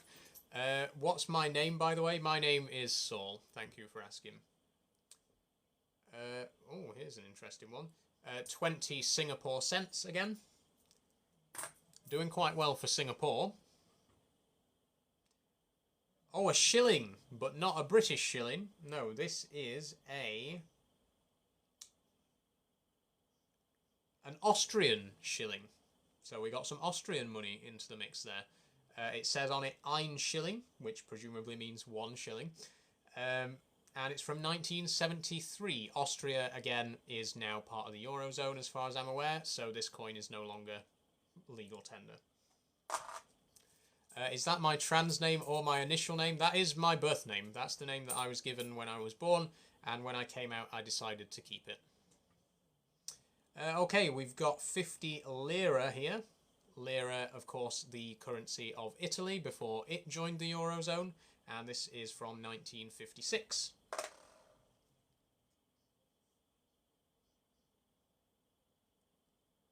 Another one there that I can't read at the moment, so we'll come back to it. Nice hands, says Cone BS. Thank you very much. I actually made a video about hands the other day. If you want to check it out and hear more about the intricacies of hands, then go and check it out. We got 10 Singapore cents here from 1970. We've got 5 pfennigs. That's, oh, German. 1966. Bundesrepublik Deutschland, 1966. 5 pfennigs. That's our first German coin. Can I ride my unicycle yet? I'm getting there. Thanks for asking, Seb. At the minute, my record is still about 6 meters. I haven't quite broken that barrier yet, but I'm getting better at keeping my balance. I'm getting better at launching myself off without holding on to anything. So, yeah, progress is being made, slowly but surely. Okay, here we've got another 5 Singapore cents. Keep trying. Yeah, it's one of those things. It takes time. You know, I mean, same as riding a bike. You know, you'll get there eventually, and once you know how to do it, it's a skill that you'll never lose. So, I'm confident that as long as I keep at it, I'll get there. Elmo Clips says, "Can you shout me out?" Hello, Elmo Clips. Okay, we'll come back to that one. Have I fallen off my unicycle? Yeah, many times. The thing about falling off unicycles, though, is you don't really get hurt. With a bike, when you fall off, you tend to go over the handlebars, which can cause injuries. But with a unicycle, you tend to fall backwards. And so you can just put one foot down to catch yourself and stop yourself from, like, properly falling. So even though you're more likely to fall off a unicycle, you're less likely to injure yourself. Do I have hair extensions, or is that my natural length hair? This is my natural length hair, which I've been growing for about 3.5 years. There it is, full length. I've got it behind my head at the moment because I don't want it to get in the way of my coins. Shout me out, says Daniel Keane. Hi, Daniel. Here's your shout out. What have we got here? We got 2... Oh, Australia. We've finally gotten to Australia. We've got Australian... Well, if it's from 1976, so that would be cents, I believe. It's got Queen Elizabeth II on it, of course. Yeah, that's 2 Australian cents. I think I do have some pre-decimal Australian money as well, but it'll be in here somewhere.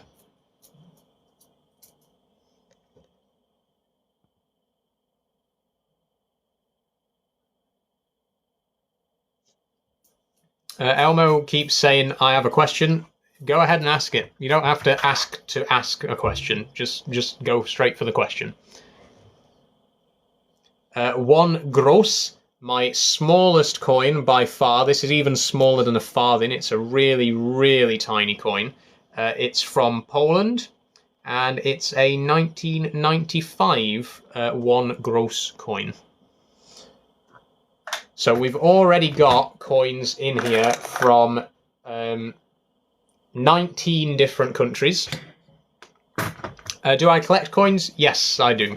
That's what I'm doing right now, is sorting out the coins that I've got into a nice organizer so I know exactly what I've got and from which country. So next up we got 25 pesetas again. This is another Spanish coin. This one's from 75. Where did I put my other Spanish coins? In there.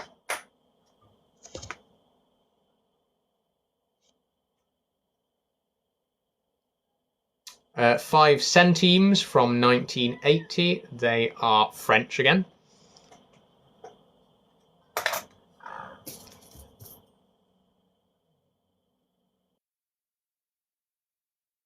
Oh, 5 drachma. So that's Greek again. Where did I put my other drachma?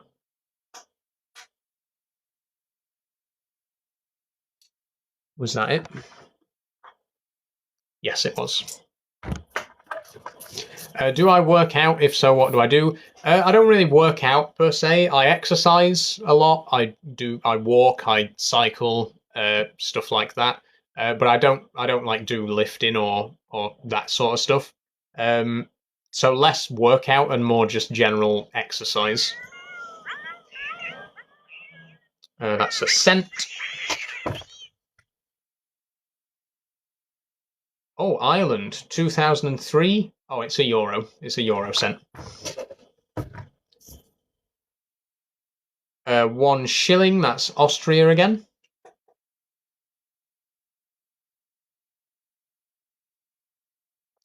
Which I believe was this. Yep. 2 more Australian cents / pence. Have I any Irish pounds from before we started using euro? So I've got a couple of Irish pennies here. I've got 4 pence. So I've got 2 pence coins. These are both Irish 2p coins, and I think I might have some more, but we'll get to them. Can I have a look at the shilling? Never seen it yet. The British shilling? Yeah, sure. There is a UK shilling, a pre-decimal shilling.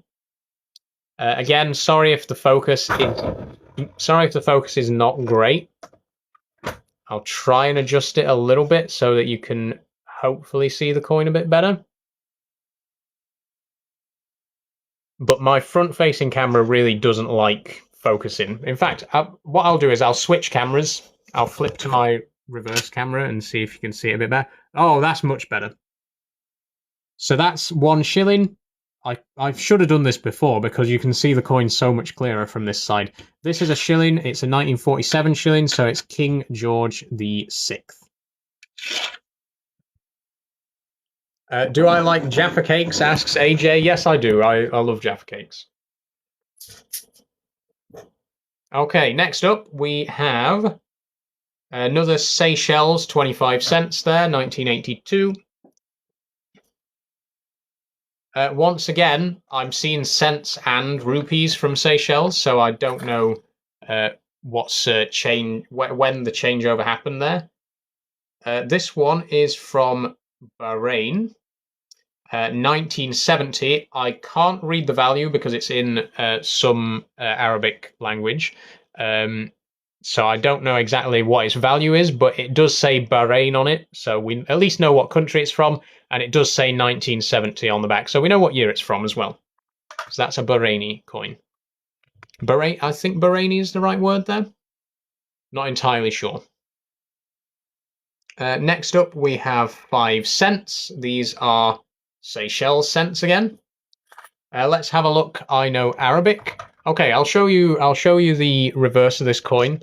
Let me know if you can read what it says. I'm not 100% sure if it is Arabic. But it's one of those, it's that sort of language, that sort of script. If you recognize it, let me know. If not, then It will remain a mystery for the time being.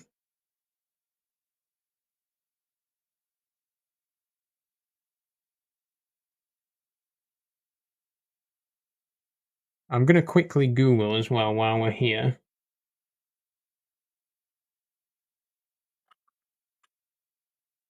Okay, I'm going to Google Bahrain currency and see what it is. So the current currency of Bahrain is the dinar. So it's possibly, this possibly says dinar on it. I'm not 100% sure. Sorry about my fingernails. I'm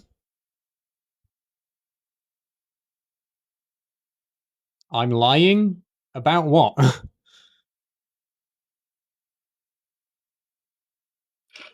So I'm just going to flip it over to the other side again, just real quick.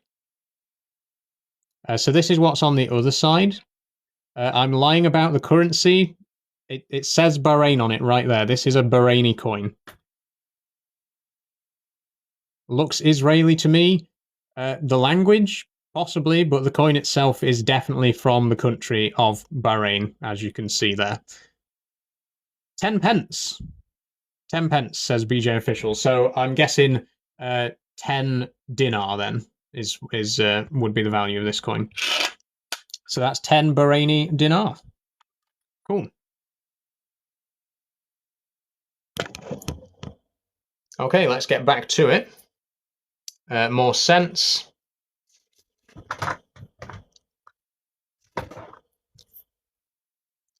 Five Singapore cents again. The Singapore collection is getting quite big. We've got all of these coins here are from Singapore, so there's quite a pile there. France is doing quite good as well. We've got a quite sizable pile of French coins. All of those are French francs. Okay, thanks for joining, Ryan. We've got 1 cent here from Barbados, another country. 10 Canadian cents. Vent says, why am I ignoring your question? If you're asking a question and it's not appearing on my comments, then it's probably because it's an inappropriate question. It's being automatically blocked by TikTok. So maybe ask the question in a different way and see if it actually lets you post it.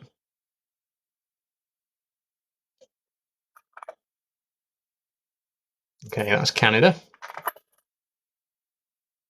Euro.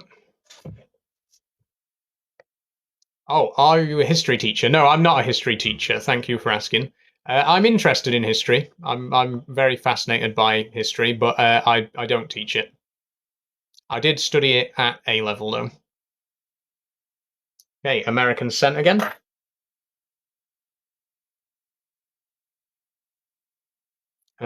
Canadian 10 cents again. Another Canadian 10 cents. So the Canada pile getting quite big as well. Another American cent.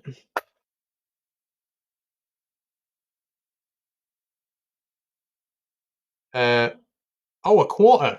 An American quarter. 25 cents. Cool. Another quarter there. Another 25 cents.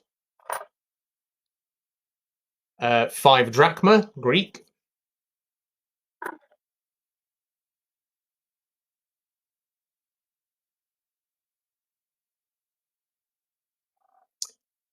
Seychelles, 25 cents again. Seychelles, 25 cents again. Okay, we're getting there. I'm just going to show you what's left of the pile now. That's what we've done so far, and that's what we got left. So we are getting through it. I'm going to try and speed through the rest now because I want to get to the usual Q&A portion, which I like to do for the last hour. So we'll just speed through what we got left. We got 10 Seychelles cents again. October. Oh, cool. This one says on it, World Food Day, October 16. Cool. It's 5 centimes, 1963. French. Euro again. 5 cents from Seychelles again. The Seychelles pile getting quite big. 200 lira from Italy. Where's the other Italian coins? There. Quite a small pile for Italy at the moment, but it might get bigger. Canada, 10 cents. Canada, 1 cent. Centimes, 10, French. Okay, we are really getting close to being done with this now, so we'll keep it going. 10 drachma, Greece. 1 franc, French. Euro, euro, euro. I'm just going to pick out a couple of euros real quick because there's still quite a few of those in there. That's a euro, yep.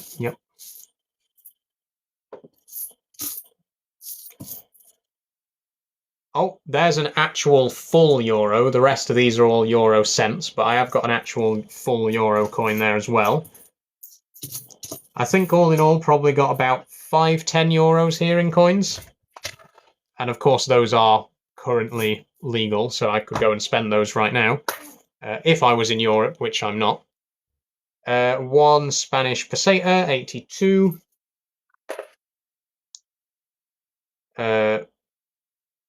1 Spanish peseta, again. 75. 1 French franc. Oh no, this is actually a Belgian franc. It says Belgium on it, so Belgium, again, pre-Eurozone, used francs, but they were different from French francs and Swiss francs and Moroccan francs, as we've discovered. So that's 1 Belgian franc. 1 escudo. República Portuguese, 1979. Let me just Google what the currency of Portugal was prior to Eurozone. I doubt you have it, but do you have a Deutschmark coin? I believe I do. I'm not 100% sure. Hopefully there will be one in here. I'm sure I remember having one, so we'll see. So this is a escudo, yeah.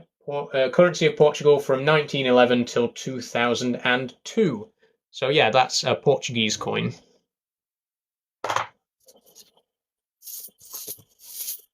Invest in a moisturizer, says KLLXXD. I actually moisturize every day, so already got one, thanks.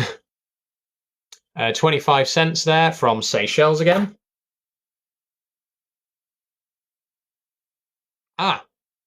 German, 5 pfennigs. So I believe the pfennig is the division of the Deutschmark, right?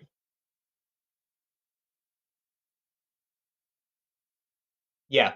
So these, I've actually already picked out one of these. So these are German coins. I don't have any full Deutschmarks, but I've got a couple of pfennigs. So those are 2 German pfennigs. I'll just show you the other side.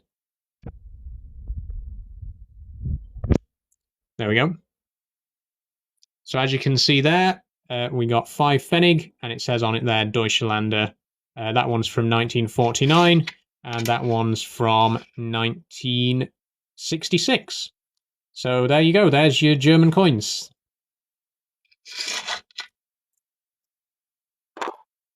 And of course, Germany is also part of the Eurozone now, so that currency is no longer spendable. Okay, 50 euro cents. 50...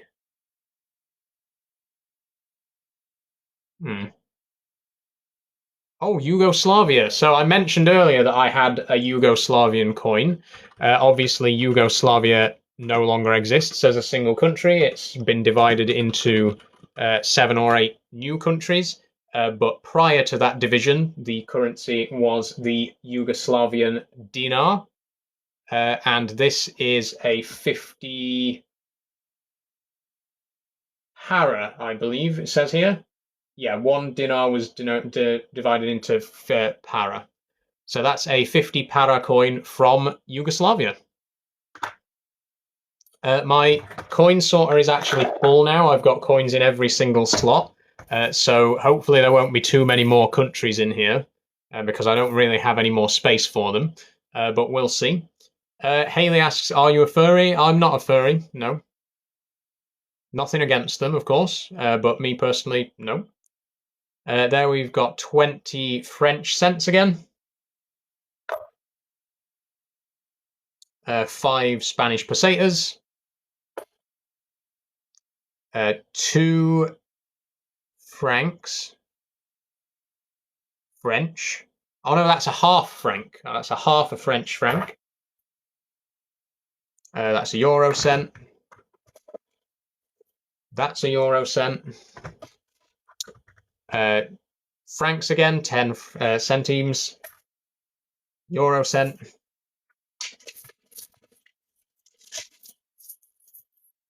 Okay, we really are nearing the bottom of the barrel now, so we are almost done. Italy, 50 lira. Rin says hello. Hi, Rin. Do I have any really small British coins? Yes, I do. I've got here... Are you talking about physically small or small value? Because, I mean, I guess I've got both.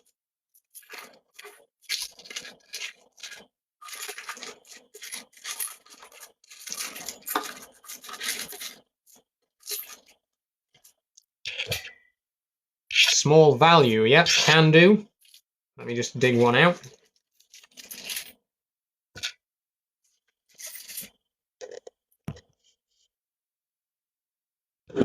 So this here is a farthing. Just adjust. Why is my camera not adjusting now? There we go.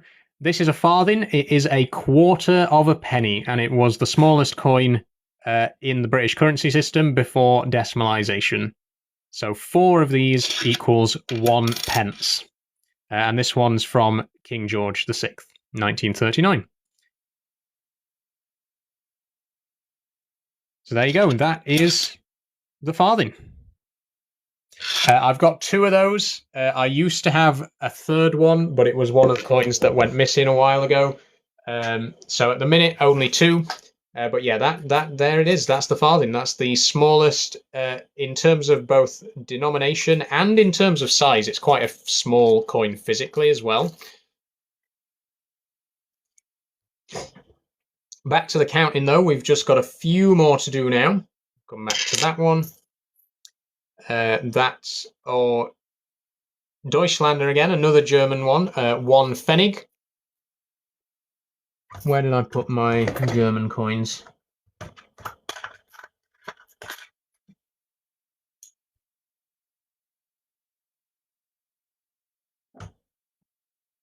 Was it these? Yeah, it was those. Okay. Okay, big one here.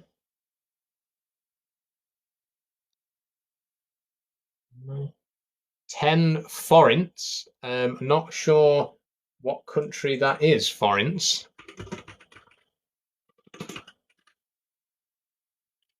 Let me just check. Hungary. This is a Hungarian 10 forint coin. So I have run out of compartments in my coin box, so I don't know where to put that really. We'll just leave it where it is for now. 25 cents there, Dutch ones. So that goes with the guilder. When you finish, can we see the whole collection? Yeah, I will show you the whole thing when we're done with the sorting. Republic of Seychelles. Half a franc. It's French. Seychelles again. Canada. Bani, that's Romania again. Where did I put Romania? There. 20 Seychelles. Really getting quite a few Seychelles there again. Seychelles. That's a euro cent. That's a euro cent. That's a euro cent. Ah, another Irish penny. So once again, oh, this is actually a halfpenny. So I'll flip the camera to show you this one. So this here, as you can see, if I can get the camera adjusted right, that says, as you can see there, half a penny, and it's actually an Irish penny. So this is a pre-euro Irish penny. Put that in with the Ireland lot, which is quite a small pile, unfortunately, but it is what it is. 10 centimes, that's France again. Seychelles. We've got a lot of Seychelles here. Oh, America, 1 cent. South Africa. 1 South African cent. Interesting. Don't have many South African coins, as far as I'm aware. We're nearly at the end, and I've only found 1 so far, so who knows. 5 pesetas there, Spanish. More Irish money. 5p, that's 5 Irish pence, again, pre-Eurozone. We'll come back to you. A dime. An American dime, of course. Another American coin. 5 cents. 5 centimes, that one's French. Another 5 centimes, also French. And 1 centime, also French. 1977, a Belgian franc again. Seychelles, 25 pesetas, that's Spanish. We are really close to finishing now, guys. Let me just show you. That's all we got left. We are nearly at the end. 1 French franc. 10 Canadian cents. Another Romanian Barney. This one's from 2015, so that's a very recent coin there. Another 10 Romanian Barney from 2008. 5 pesetas, that's Spanish. 1975, 1 cent, American. Half Pasewa, Ghana. Interesting, a coin from Ghana there. I haven't had one of those yet. 2000, that's the euro cent.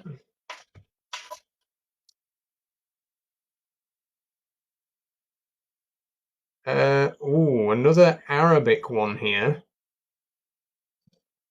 I'll save that one for last. We'll save the ones that I can't identify for last, and then we'll see if we can figure them out. 50 centimes there. 1923. That is a French one. French cents. Seychelles again. France again. Yeah, quite a lot of France as well. US, that is a quarter again. Belgian franc. Euro cent. 10 cents from Netherlands, Dutch. Another Irish 2p there.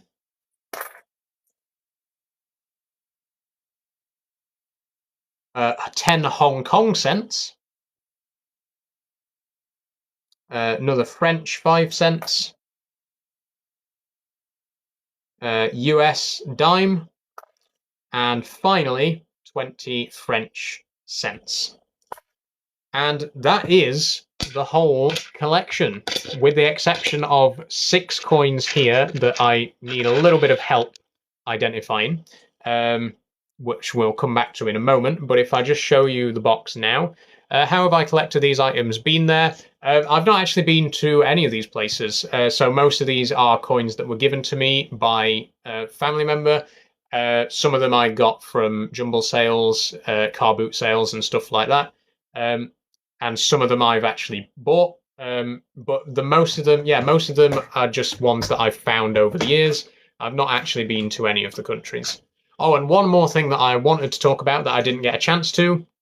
Bahamas coins. And as you can see, these were only £2. I found these in a charity shop. So, you know, even just a regular charity shop, sometimes you'll find something like this that's worth picking up. So, yeah, these are coins of the Bahamas. There's a 1 cent, 10 cent, 5 cent, 15 cent, and 25 cent. And interestingly, the 5 cent coin is a square. Don't see many square coins about, so that's really cool.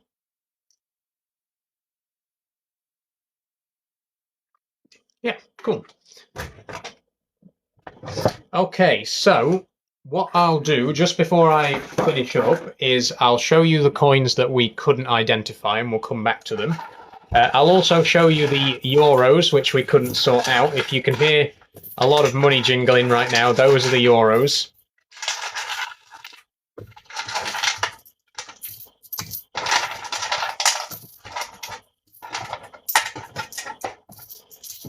And if I just flip the camera here,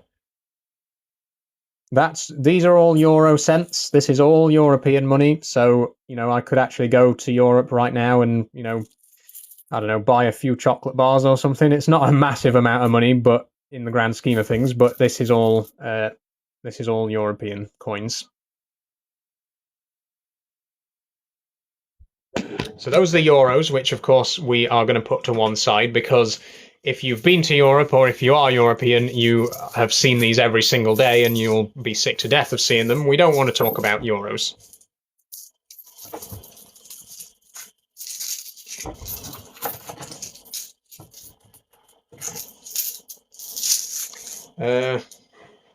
Don't really have anywhere to put them though. Oh, hold on.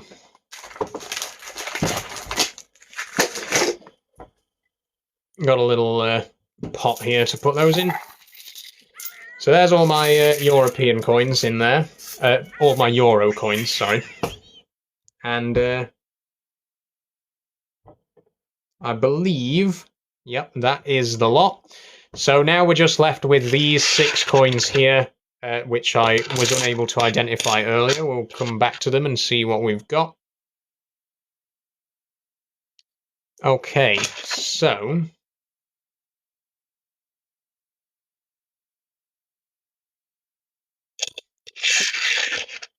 what I think I'm probably going to do is show you the coins, and if you recognize any of them, let me know.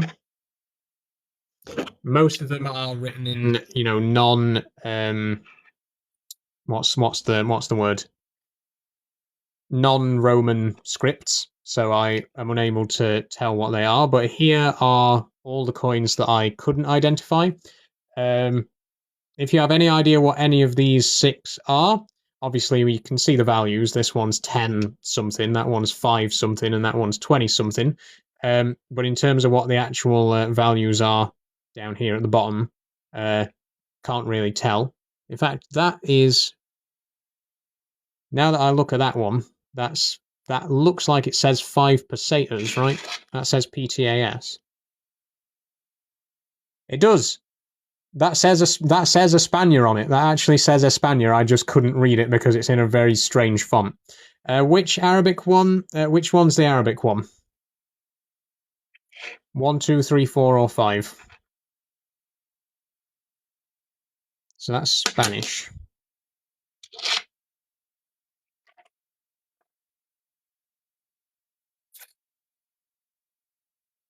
Five, I think. This one here. Let's have a closer look at this one.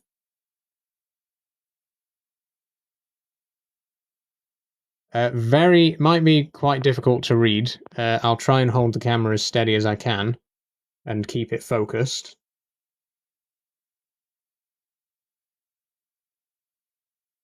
Let me know if you can read that and potentially translate it.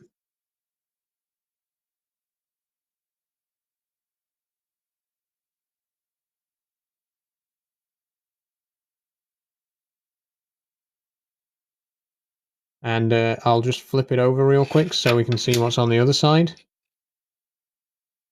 It's 20 something. This also appears to be Arabic right in around the side there, so if you can recognize what that says.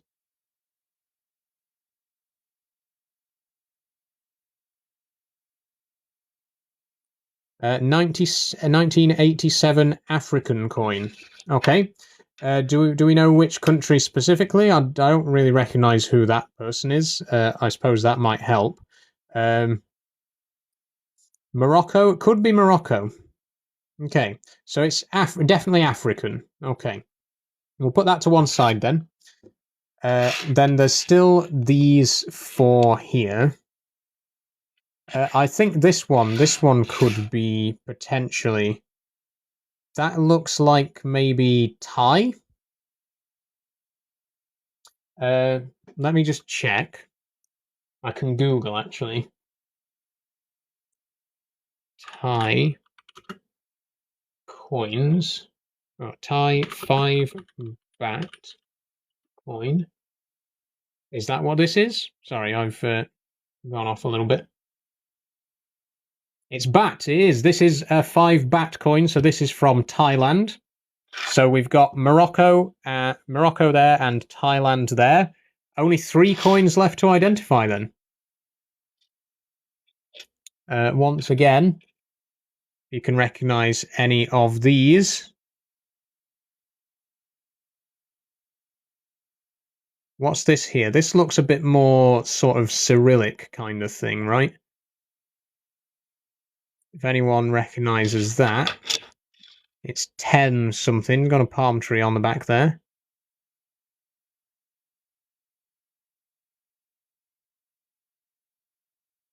And then this one, that also looks Arabic to me. If anyone can read that. Let me just, hold on, look on the other side.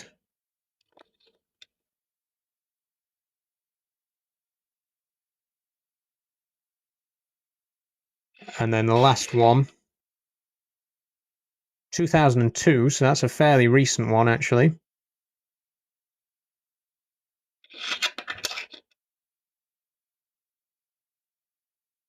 And that's all of them. I think, actually, I'll probably leave those for now because we are running a bit short on time. So there's 3 coins there that we were unable to identify today, but I will look into them myself and see if I can figure out what they are. All in all then, we've got 24, 5, 6, 7, 8, 9, 10, 11. That's 31, 32. So at least 32 countries, and if all 3 of these are from different countries as well, that could be 33. Oh, BJ, you commented Israel, but it got automatically blocked. You know, well, let's not comment on that. But that's an Israeli coin, is it?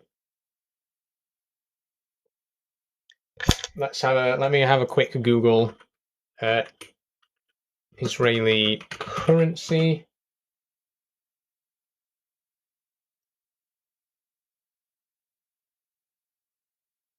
Shekel. Let me just 10 Israeli shekel.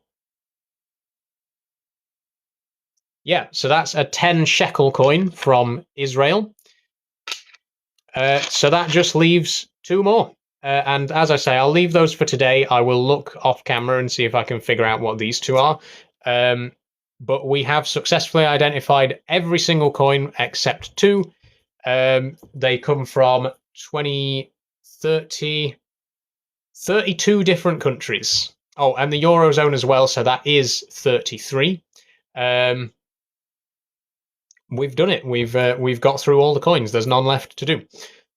So let me just sort of pack these up a little bit now, and then we'll move on to the sort of Q&A portion, which we've got time for another hour, I reckon, of the usual Q&A.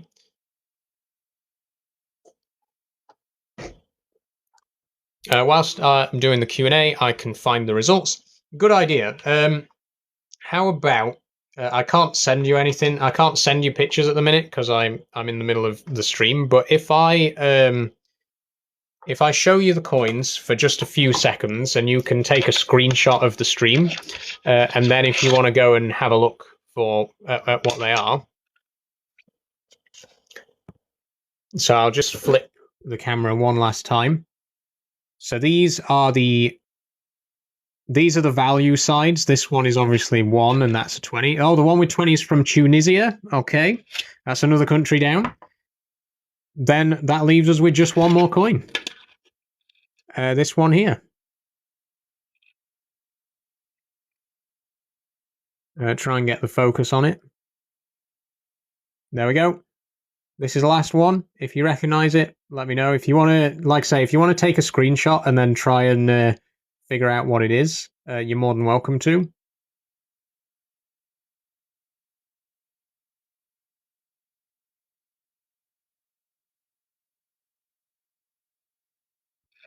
And then there's, oh, where's the other side gone? Sorry. And the other side here has got some kind of temple on it, so I'm thinking potentially Asian.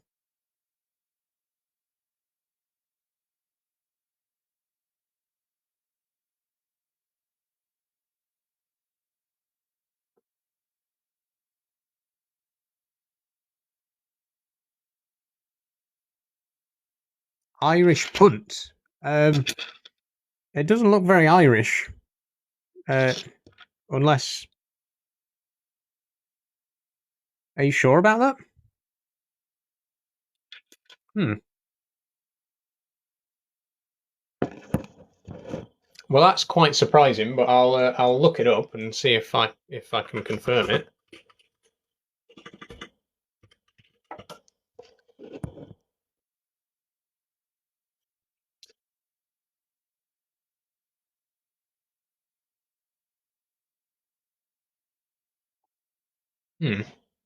Well, in any case, we will have to leave that one for now.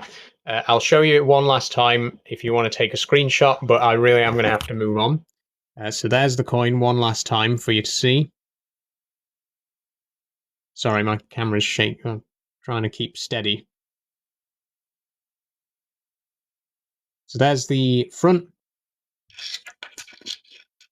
And there's the back.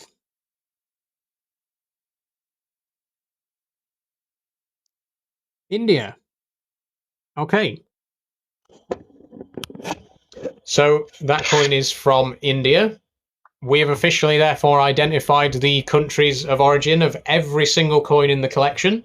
And we've got a grand total of 24, 5, 6, 7, 8, 9, 10, 11, 12, 13, 14, 15, 16, 36 different countries worth of coins. Now that is impressive. Some of them I've only got one coin from, obviously, but still really, really well done. And we've identified them all. So thanks for your help, BJ Official. You've done a great job of helping me with that. Just before we pack things up, we'll have one last look at what we've got here. So just to recap, we've got here some Irish pennies. These are Canadian cents. We got US cents here. These ones are Dutch guilder, Singapore cents, Greek drachma, Seychelles cents. We've got quite a lot of those. Moroccan francs. French francs, Spanish pesetas, Norse, what was it, krona? I think it might have been krona.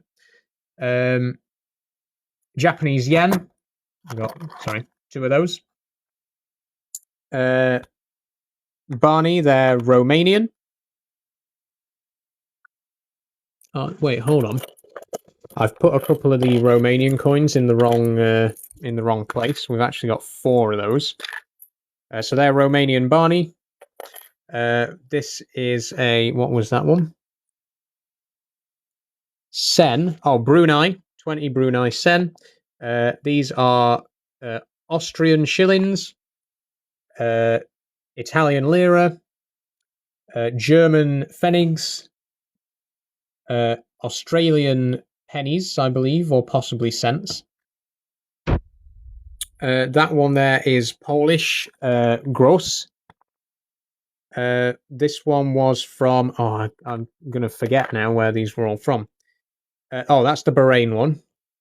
That's Barbados, Belgium, Belgian francs, Escudo, that's Portuguese, and this is the Yugoslavian one. I can't remember what the name of it is, but that's that one there's from Yugoslavia. That's all in the big container. And then in the little box, we got obviously the Bahamas there. We've got a forint from Hungary. We've got Ghana, South Africa, this one, isn't it? Yep. Was this one Tunisia? I think this one was Tunisia.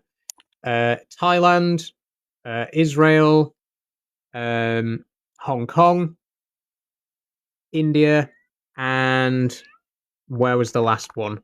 That was Moroccan as well, wasn't it? So we actually only have 35 countries. I forgot that one was also Morocco. Oh, my box is falling apart now. But that is it. That's 35 different countries worth of coins. It's been quite fun sorting them all out. Off camera, I'm going to obviously put all of that into my spreadsheet on the computer. That kind of fell apart in the stream, but I will tabulate them all so I know exactly what I've got. Thanks again, BJ, for helping me to identify the countries of all of these coins. You've been a great help.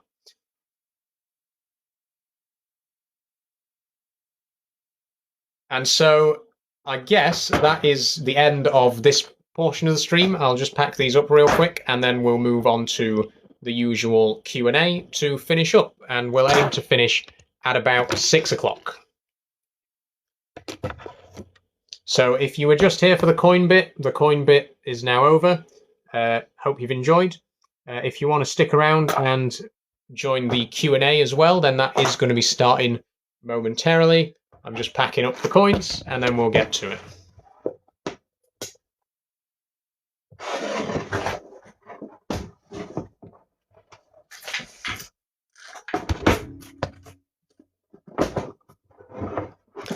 And there they all are in one big pile.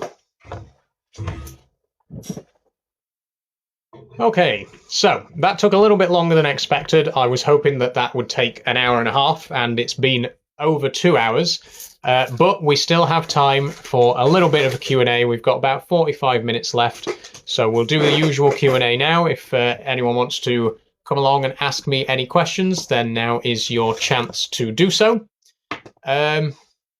And yeah, we'll hopefully go through the next 45 minutes relatively smoothly. Get some nice questions, I hope.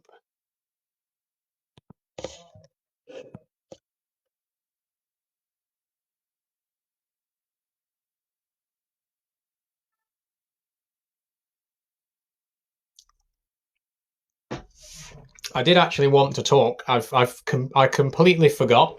I did have a slight ulterior motive when I decided to make a stream about coins, because I did want to speak about another subject. Just give me a second.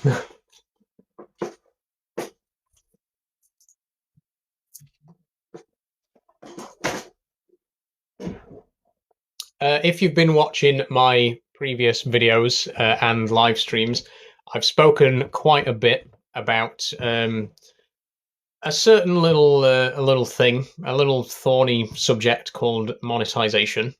I keep avoiding properly talking about it, but it's something that we've kind of got to do at this point because I've gone past 2,000 followers now. I really want to seriously start thinking about the potential for monetizing my content in some way. So I kind of wanted to have a little bit of a chat about that. I'll keep answering questions, of course, if you want to keep asking. Ruby asks, where are you from? I am from Yorkshire in the UK. I have to say from the UK, just in case non-UK viewers are watching, which there might well be. Just try and adjust the focus a little bit because I appear to I appear to be quite dark. Anyway, I think you might be able to see me okay. It's getting to that time of the day where the sun's way over. All the sunlight's hitting me right from that side, so this side of my face looks very dark. BJ, I'm originally from Yorkshire. Oh, great to know. Yeah, I was born in Yorkshire. I was born in Harrogate in North Yorkshire. Now I live in South Yorkshire. Lived here for most of my life, with the exception of while I was at university when I lived in Somerset for 3 years.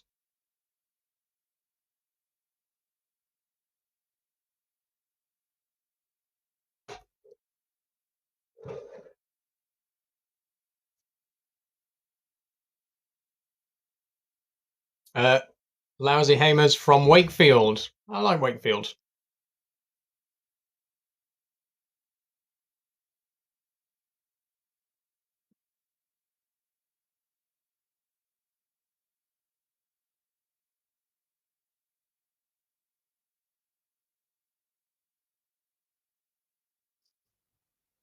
Okay, there's a little bit of a break in the questions. I don't like to have radio silence for too long, so I'll try and keep it talking a little bit. Loads of Hamers. Again, I like the boats in Knaresborough. I absolutely love Knaresborough. My granddad used to drive us and the family up to Knaresborough every now and then. Genuinely one of the most picturesque places in the country. I absolutely adore the viaduct, the river. Fantastic place. Really, really love Knaresborough. Ralph asks, where am I from? As mentioned before, I'm from Yorkshire. Originally from Harrogate in North Yorkshire, which is quite near to Knaresborough, actually. Maybe that's why I like Knaresborough so much.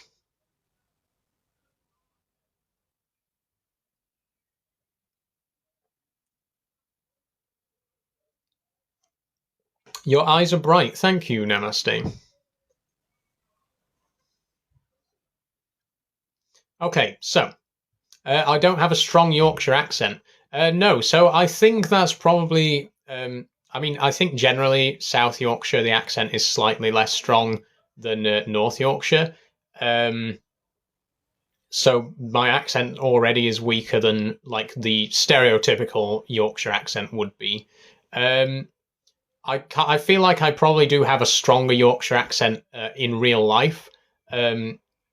I kind of when I'm on stream and talking to people like this, I kind of lose it a little bit, not deliberately. I kind of just adjust the way that I speak a little bit, just to make things clearer for people who might not be able to understand certain pronunciations.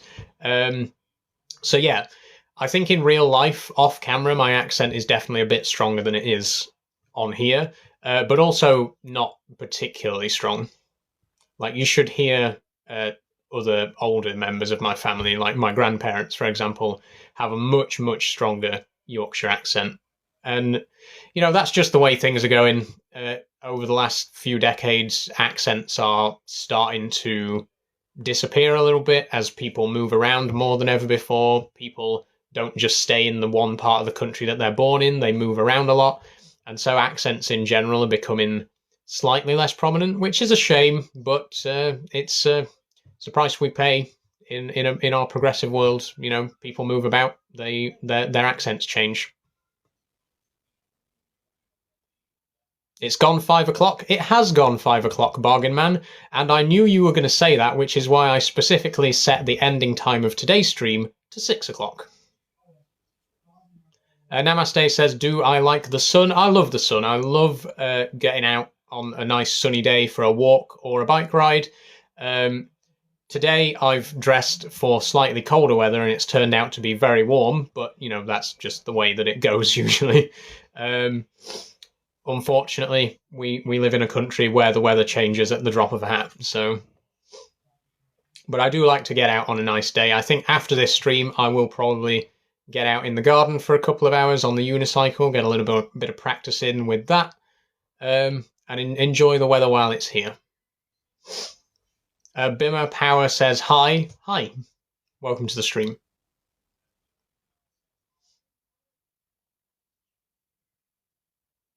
He says hi again. Welcome to the stream.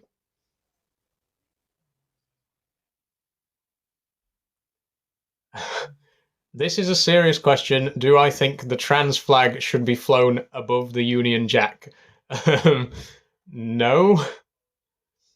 So I can't really think of any scenario where you would be flying both of those flags on the same flagpole, because one's a country flag and one is not representative of a real country.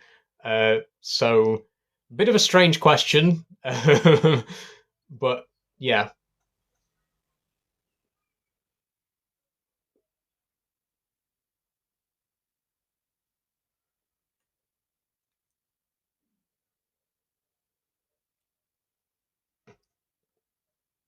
So let's get back to the topic at hand, because as I mentioned earlier, I do want to talk a little bit about monetization. I know you don't want to hear it, but it's an important thing that I really need to talk about, because I've been on TikTok for a while now and I've reached 2,000 followers. I've reached a point where I think, I can start to consider the potential for monetizing my content in some entirely optional form. This is not me saying, from now on, all of my videos are going to be hidden behind a paywall and you have to pay me £50 a month if you want to watch them. It's nothing like that. But there are tools out there to allow content creators to make a little bit of money, from people who enjoy watching their content and who want to contribute a little bit towards it financially. And again, an entirely optional system, right? So that's what I wanted to briefly talk about. We got a few new people coming in. Aita is the best, says hi. Hi, hello, welcome to the stream. But yeah, so basically there's two options, right? There's two primary options as far as I can see it. Tom says finished with the coins now. Yes, we did. We finished with the coins about 10 minutes ago, actually. So sorry about that. If you were here for the coins, unfortunately, that part of the stream is over. But it went quite well. We found out that I have coins from 35 different countries. It was very, very fun.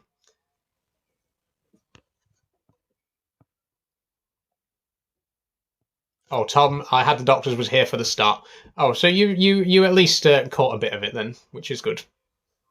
But yes, getting back to the matter at hand again. I think I've already used that exact phrase, matter at hand, twice in this live stream. Sorry. But getting back to the subject of discussion, let's call it. As far as I can see it, there are two options. Option one is that I can actually do TikTok subscriptions. That's something that if you have more than 1,000 followers on TikTok, you can use TikTok to offer subscriptions directly, which is, it's kind of handy. It's handy that we've got that we can do that so easily, but it does have a couple of drawbacks. The positives, obviously, is that it's directly through TikTok, so you don't have to download anything else or go to any other sites or apps to be able to participate in it. It's entirely done through TikTok, and it would allow me to, just make a little bit of money from people who want to support me in what I do. And in exchange, I can offer a little bit. I can offer potentially exclusive, subscriber-only videos. I don't really know what those videos would be. I think at the moment it would probably just be uncut footage, the raw video from before I do my edits. TikTok take a huge percentage. Yes, thank you for pointing that out, Boggerman. Yeah, TikTok do take quite a big cut of that, which is one of the downsides. So it's not perfect, but it's one of the options. And the reason that I say it's one of the options is because the second option is the one that I personally am leaning more towards, but I want to get your thoughts on it. The second option is Patreon. I'm sure you've heard of Patreon. Patreon is like a third-party subscription, donation, whatever you want to call it, kind of site. Everyone uses it. You know, all the big content creators are on Patreon. It is external from TikTok, which is a slight downside. It means that if you want to support me, you've got to go to this separate place to do it. But it does have its own advantages as well. Mostly, one of the big advantages is that you can offer multiple tiers on Patreon, which is something that I'd like to consider because my content falls into like two distinct categories, right? There's the trans-focused content, there's the mini video essays and stuff like that I make, and then there's my hobby content, which is talking about model railways, Lego, coins, unicycling, whatever else, right? So it kind of feels to me like naturally we could, you know, it could be divided into like a basic tier, which would, you know, support the trans-focused content, which is, you know, what I really want to get across, and, you know, those kind of educational videos and stuff like that. And then there'd be a slightly more expensive tier for people who wanted to contribute to my wider hobbies. So that's why I personally think that Patreon would be a better idea, because of the ability to offer two tiers. Again, both tiers would be entirely optional. You don't have to donate anything. That's the whole point of it being an optional system that you can choose to participate in. But yeah, I like the idea of being able to offer a base level for people who want to support the trans content and a slightly higher level for people who want to support my other hobbies and interests. And again, I can offer exclusive, subscriber-only stuff. One of the disadvantages, obviously, is because it's not through TikTok. Those exclusive videos would have to be through Patreon and not on TikTok themselves. So there's definitely ups and downs to both systems. But at the end of the day, I think those are probably the two best options. There are other options. There's GoFundMe, there's Ko-Fi, there's whatever else it might be. But Patreon is by far the most established of the sort of third-party ones. So yeah, those are the options, really. TikTok or Patreon. That's what it all boils down to, really. And I would like to get your thoughts on this. Again, I'm not saying, would you donate to me? I'm not asking you for that. What I'm asking is, if I did have a subscription service, which do you think would work better, TikTok or Patreon? That's the question that I'm really asking, and I would like to make a little bit of a poll on it. I believe you can do polls through Live, right? Well, I'm not entirely sure how to start one. Interact, poll, quick poll.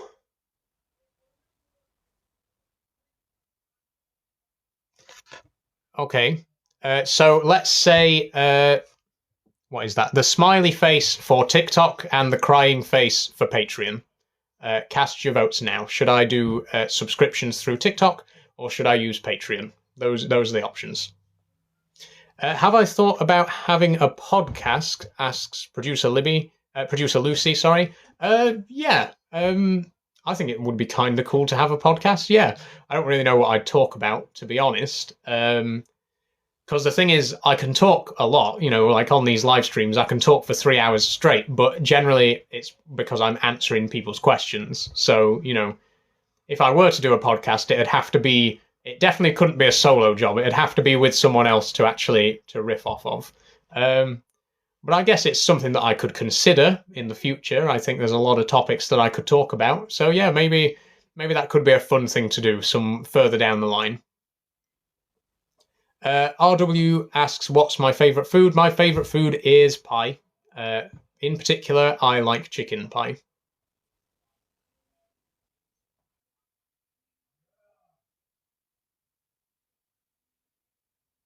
Do I ever wear lashes? No, not really. I don't tend to do too much with my eyes, to be honest. Occasionally, I'll wear a little bit of eye shadow, I think is the thing that you put on your eyelids. But I don't do mascara, I don't do fake lashes or anything like that. I kind of like my eyes, to be honest. I think my eyes are probably the most feminine part of my face. So I tend to leave those alone when I'm doing my makeup as a rule. But yeah, when I do, it's usually just a little bit of eyeshadow on the eyelids.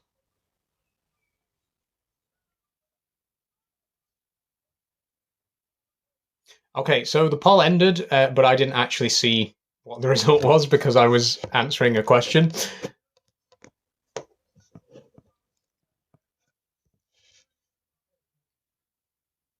Let me try. So I can do a text poll. That's probably a better option because I can actually write the options in there. So I'm just going to quickly add that.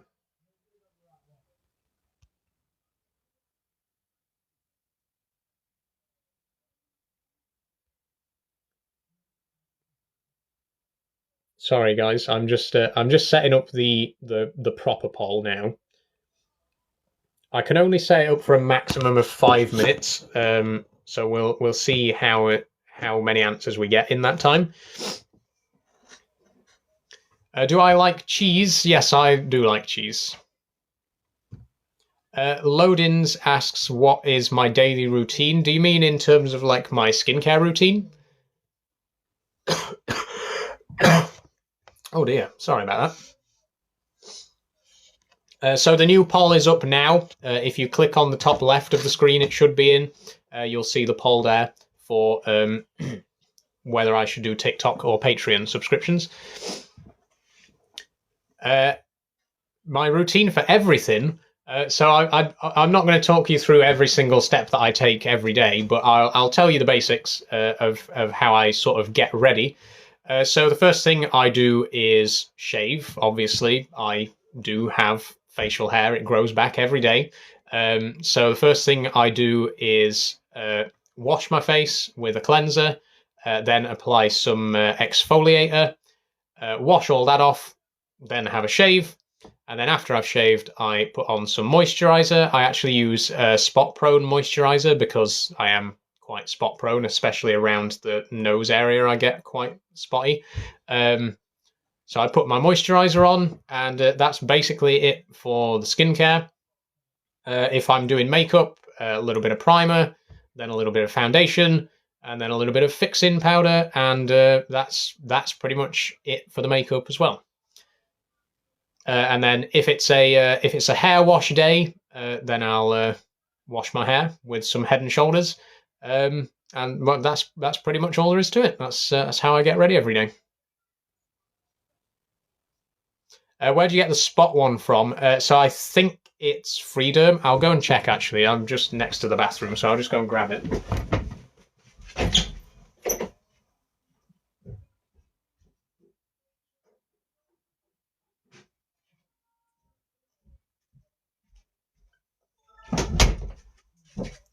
So this is it.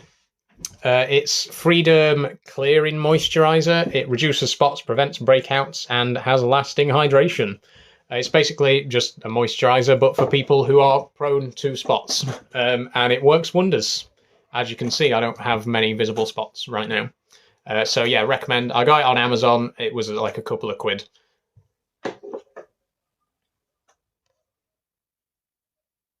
What about the lip filler? I don't have any lip filler. This is all just lipstick. But I do like overline ever so slightly. Just because my lips are quite small, to be honest.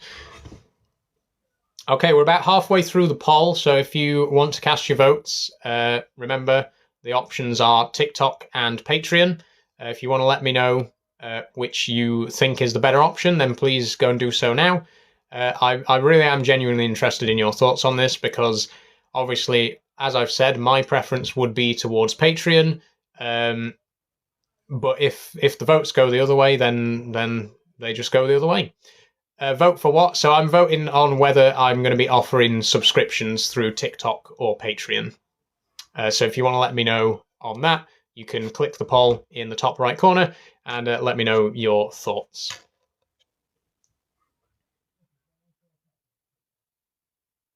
Bimmer Power asks for a room tour. I might do a little bit of a room tour in a moment. Not much has changed since the last room tour, so hopefully it'll be a fairly quick one, because last time it took like 15 minutes to do a tour of the room. But if people want to see a room tour, then I don't mind giving you one.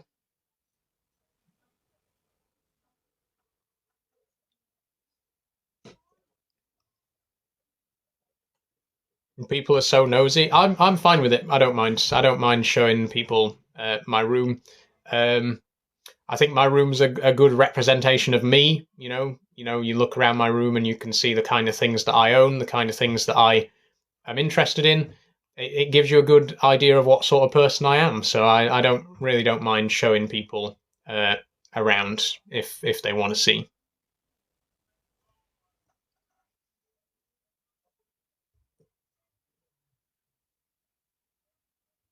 Okay, so the poll is almost up. There's 10 seconds left, so last chance to vote. Do I live in Scotland drinking Irn-Bru? I don't live in Scotland. I live in Yorkshire, which is close enough, and I do like Irn-Bru. Irn-Bru's my favourite soft drink. The polls ended. Only 9 votes, which, I was hoping for a little bit more, but Patreon did win out by quite a sizable margin. So I think Patreon is going to be the best option. I really do. As I say, there are a couple of disadvantages to Patreon, particularly the fact that the members-only videos would have to be uploaded on Patreon rather than TikTok. But I think it's, in terms of it's more customizable. I can offer multiple tiers. They take less of a cut than TikTok does. I think it's just generally a better option all round. So I think that is probably going to be what I'm going to do. Thank you all for your thoughts on this. Thank you for your input. I've got my answer. I'm satisfied enough that that's probably now going to be what I go for. How quickly it gets set up, I can't really say, but I am keen to get started on it fairly soon. So maybe in the next week or so, there might be a bit of an update, and I'll likely make a video about it, like a regular video, not a stream. I'll do a regular video on TikTok in the next couple of weeks and talk about setting that up. So yeah, there we are. We've just decided something democratically. We're going for Patreon. Let's do it. Can I go through my hobbies again? I certainly can. So my hobbies are railway modelling, coin collecting, Lego, unicycling, gaming, spiders, which I'm hoping to have an update on by the end of the month. Hopefully I'll be getting a new spider, which I'd love to talk about on live stream and make videos about. That's it off the top of my head. Do I have a PS5? No, I have a PS1, actually, which is just here. Oh, there's the PS1, and there's the PC, which I do most of my gaming on. Bargain Man says they are rather male hobbies, though, wouldn't you agree? I mean, I don't personally agree that hobbies can really be gendered. Some of these, male hobbies are actually massively female-dominated. Gaming in particular, I don't think people realise how important women have been in the history of gaming. And as someone who has a degree in computer science and studied the history of computers and of game design, women played a huge part. A lot of technical advancements in computer science and in video games and stuff like that were made by women. Women have never been excluded from computers. It's only like a thing that in the last 20 or 30 years, we've suddenly decided this is going to be a gendered thing now, and only men are allowed to enjoy this thing, and only men are allowed to be part of this. Bargain Man says, I also have a master's in computer science and 95% are male. Well then, I'm sorry. Technically, you have a higher degree than me, because I just have a bachelor's, but you can't have been paying much attention if you genuinely believe that women haven't played a massive part in the history of computers.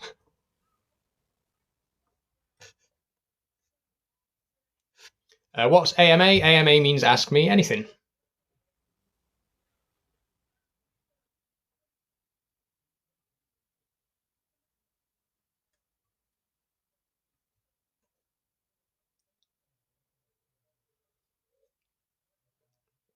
What's my favourite film? Asks AJ. My favourite film is Alien, the original from 1979.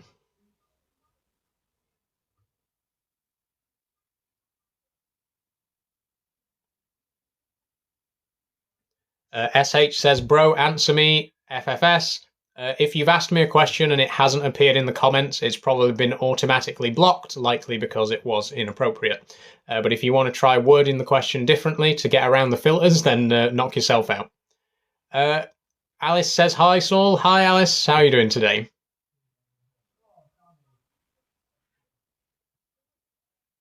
Namaste says, my favourite film is Stand By Me. I like Stand By Me. Stand By Me is actually one of my dad's favourite films. Watched it quite a few times. It is good. And Dirty Dancing is actually one of my mum's favourite films, so I've watched that one quite a lot as well. What Up says, hi Saul, how are you? I'm fine, thank you. Cold Edits says, hi Saul, hi, how are you? Valencia Smith, in a comment that has been hidden, says, can you answer if you are trans? Yes, I am transgender. You seem like such a lovely person. Thank you very much. What is AMA? AMA means ask me anything.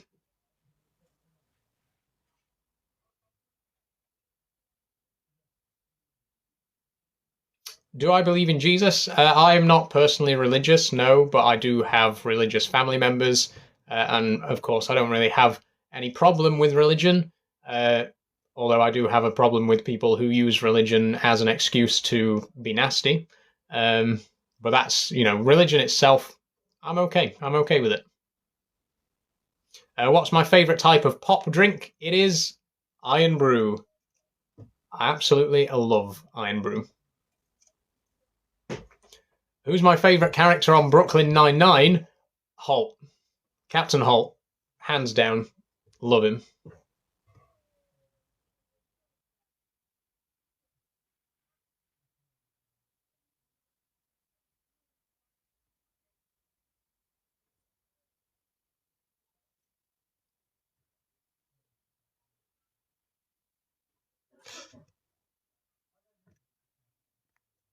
Andy Tags asks, job. So at this particular moment in time, I am not working, no. My most recent job was as a graphic designer at a print shop, so designing graphics for brochures, business cards, posters, that kind of stuff. Lots of working in Photoshop and InDesign and all that kind of the Adobe suite. It was really fun. I'm a big fan of graphic design. Obviously, my speciality is more game design, but I'm a big fan of graphic design as well. And I did that job for a while. It was really fun. Unfortunately, I did have to give it up in the end because it was too far to commute. And where I live, the buses are fairly unreliable. So it was getting to the point where I was being late, like quite regularly, through no fault of my own. And it unfortunately isn't the kind of job that you can really do remotely. So that had to give that up. But it looks good on my CV, and that was the most recent job that I had. Alice Louise says, have I seen your TikTok about comedy? I haven't, actually. I'll check it out after the stream. I'll see what you've been up to.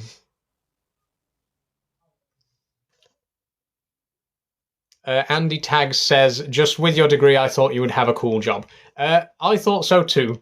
To be honest, game design, in the area that I live, there's not a lot of call for it. There aren't really any game development studios around here, which is why I've been planning for a while now to move to somewhere where there are more of those studios. But yeah, there's not a lot of call for game designers in the area that I live, which is why I haven't really been able to find anything in that particular field for me. But that is what I want to be doing. That's the job that I really want, is to work in game development, game design. And so while I'm between jobs, I'm constantly working on my portfolio. I'm working on building up my skills with Unity and Unreal Engine.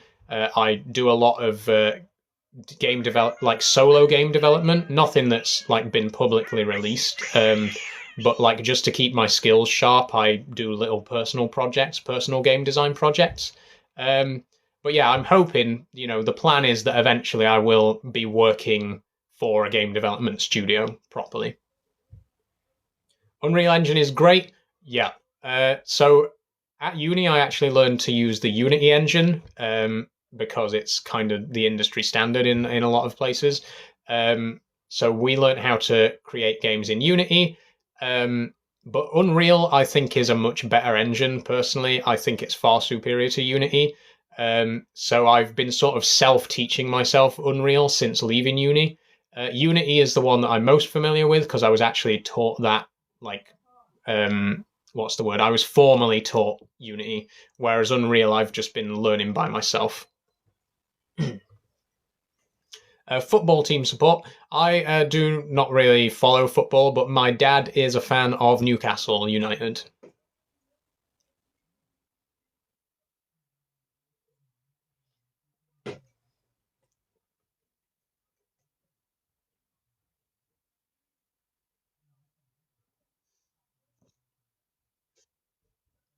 Am I watching the England game tomorrow? Again, I'm not really a massive football fan, so I'm not particularly interested to be brutally honest. Um, Obviously, I've got my fingers crossed that we'll win because why wouldn't I support my country? But I don't really follow it, so I'm not really that fussed at the end of the day. Again, though, there are definitely football fans in the family. My dad, very very big football fan, and I'm sure he will definitely be watching.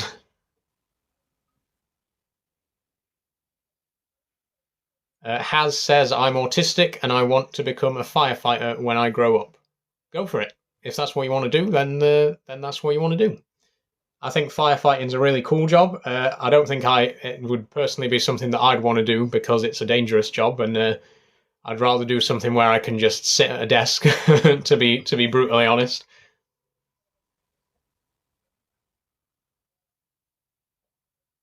You got bullied at school for wanting to be a firefighter? That's so bizarre. Like that's such a cool job. Why would people bully you for wanting to be a firefighter? Like I'm not saying that you're lying. I'm just saying it's weird that people would bully you for that. Like people bully people for the weirdest things.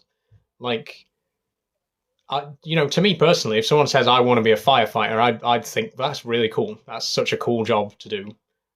So I'm sorry that you've been bullied for wanting to be a firefighter. I personally think that's a really cool thing, and you should ignore the people who are trying to put you down about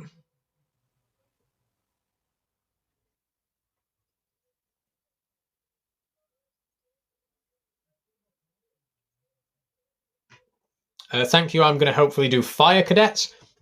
Go for it. Again, I really encourage people to do cadets of some kind. I actually was in the air cadets for 2 years.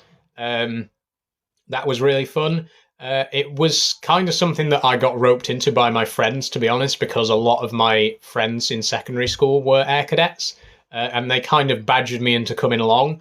And I eventually did, and I really enjoyed it. And I was there for about 2 years. It was really great fun. Unfortunately, I never actually got a chance to go flying.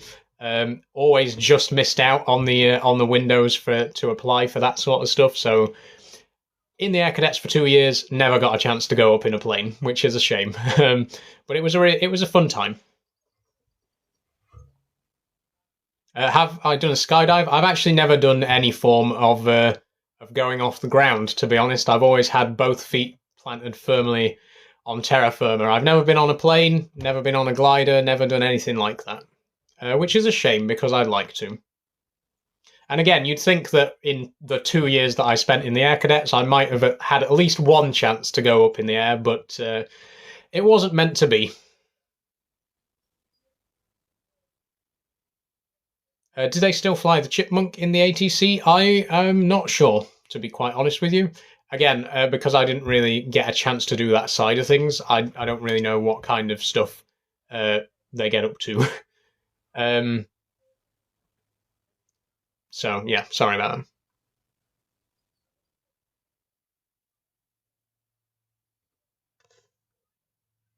Okay, we've got about 10 minutes till 6 o'clock, so we're going to hopefully start to wind things down to a close fairly soon.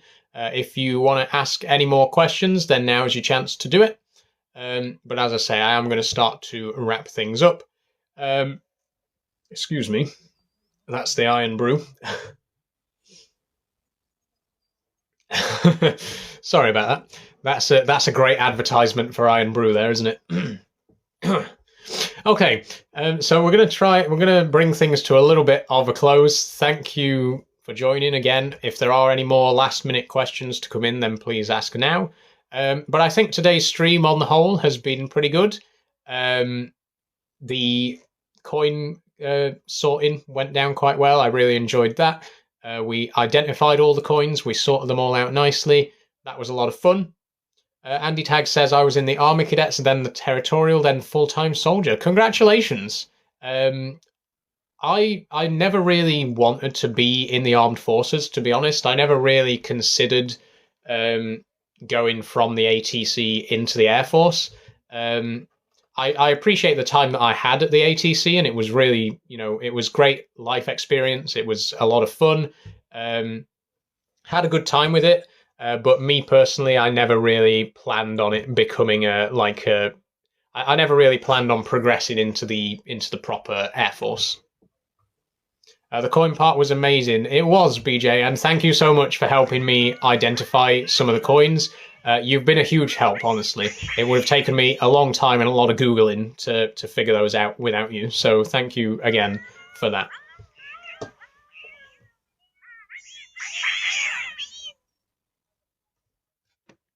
So in terms of what is coming up for the rest of the week, there's going to be one more stream on Friday. I'm not entirely sure what the stream is going to be about just yet.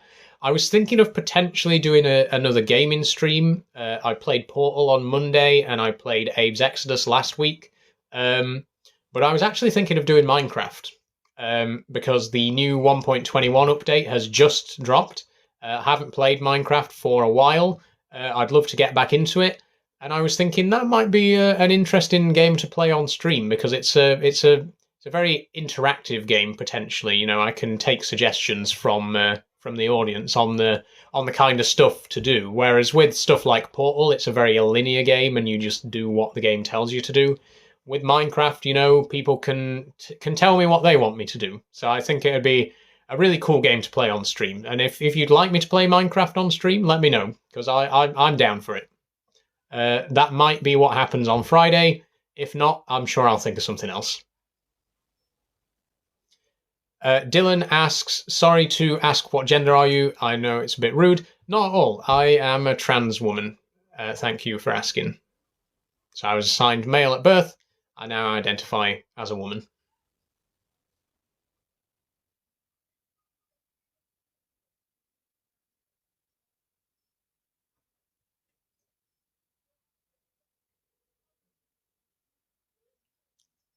Leo Step says, where are you? Do you mean like the room I'm in? This is my bedroom.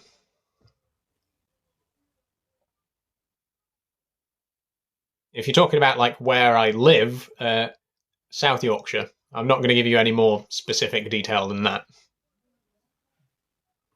I identify as a black lesbian, says Michael Smith. That's great, Michael. Thank you for your contribution.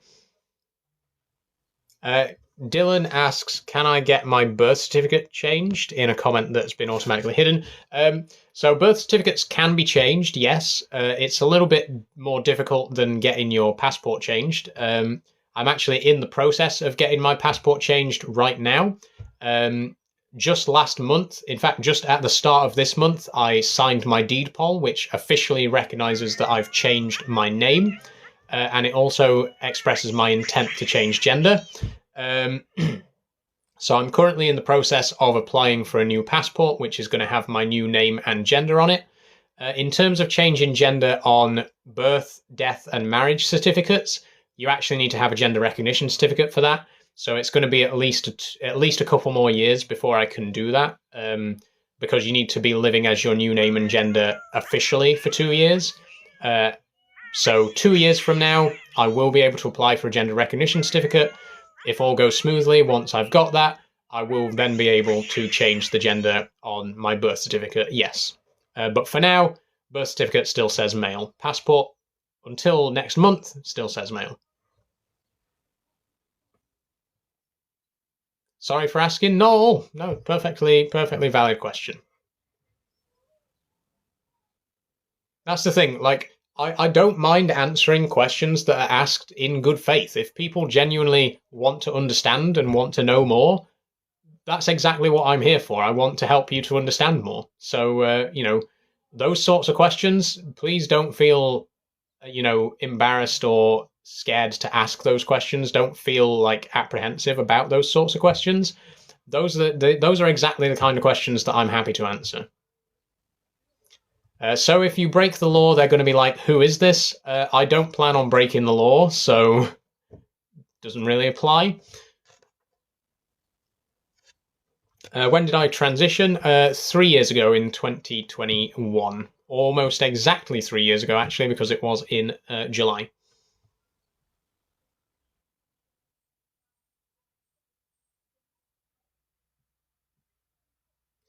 Hi, Vanessa. Vanessa says hi. Welcome to the stream. You've actually joined right at the end. I'm going to be leaving in about 5 minutes, but thank you for coming along. Dylan says, I passed my physics test. Congratulations, Dylan. What level are we talking? I actually did... No, I didn't. I was about to say I did A-level physics. I did not do A-level physics. I did A-level chemistry.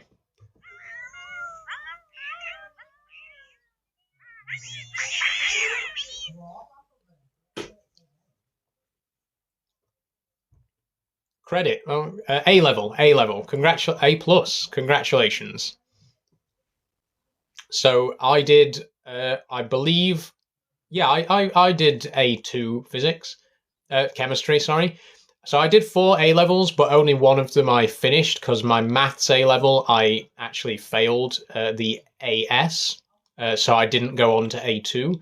But the other 4 A-levels I went on to finish them. I did computing, Latin, chemistry, and... Product design. Sorry. Yeah, Latin, chemistry, product design, and... I've forgotten again already. I genuinely can't remember 4-item list. Chemistry, Latin, product design, and computing. Those were the 4. Obviously computing, because I then went on to get a degree in game design. No, it wasn't even Latin. I'm just completely lying to you. I didn't do Latin A-level. I did economics A-level. I did Latin at GCSE, but didn't continue to A-level. Let me start this whole thing again, because I've just told you a complete pack of lies there. So I did A-level economics, chemistry, product design, and computing. Those were the 4 A-levels I did. I did AS maths, but failed it and didn't get to do A2 maths. I did Latin at GCSE, but not at A-level, and I am definitely not fluent in Latin, no.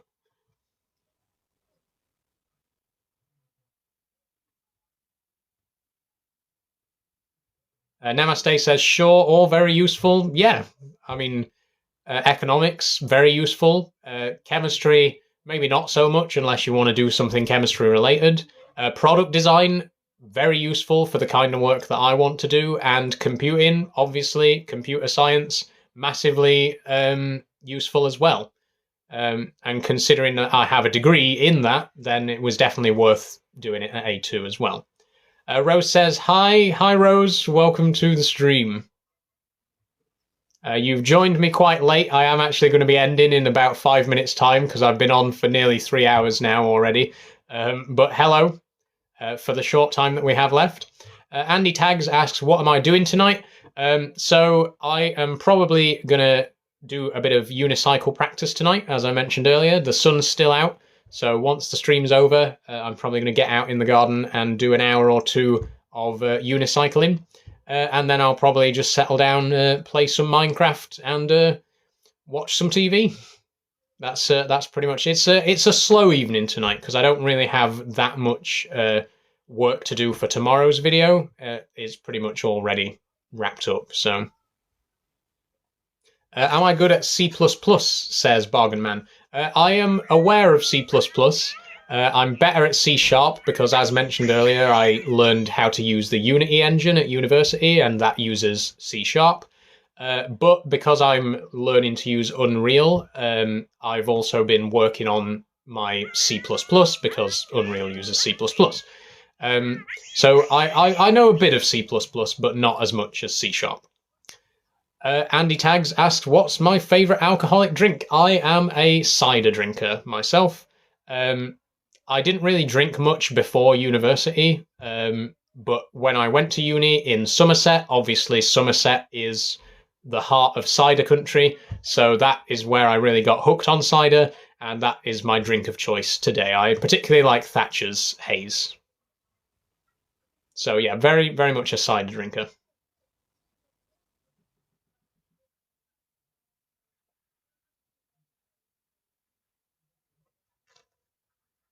Have I ever tried bee stings? Yes. Oh, bee sting.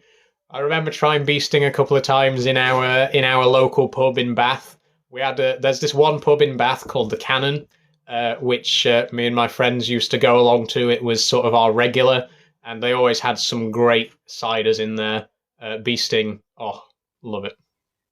Ever been to Wales? Yes, I have been to Wales twice. Once when I went to Newport to go to the passport office to get my passport, and once when I went for a weekend in Cardigan Bay, which is actually where I picked up this coaster. And unfortunately, those are the only 2 times I've been to Wales. I'd love to go again. Brilliant country. Had a really great time there on holiday.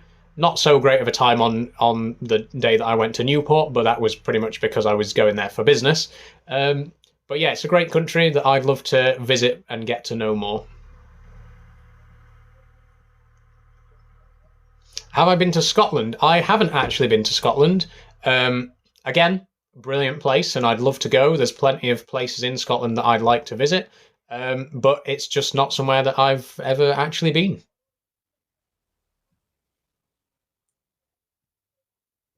Am I dating anyone? At the moment, no. I'm single, and I'm not taking offers either. I'm fine as I am at the moment, thanks.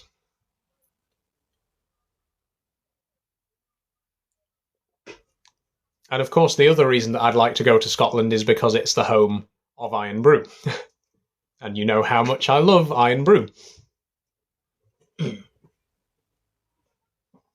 Okay, we have actually passed 6 o'clock now, so I am going to have to start to bring the stream to a close. We've been going for quite a long time.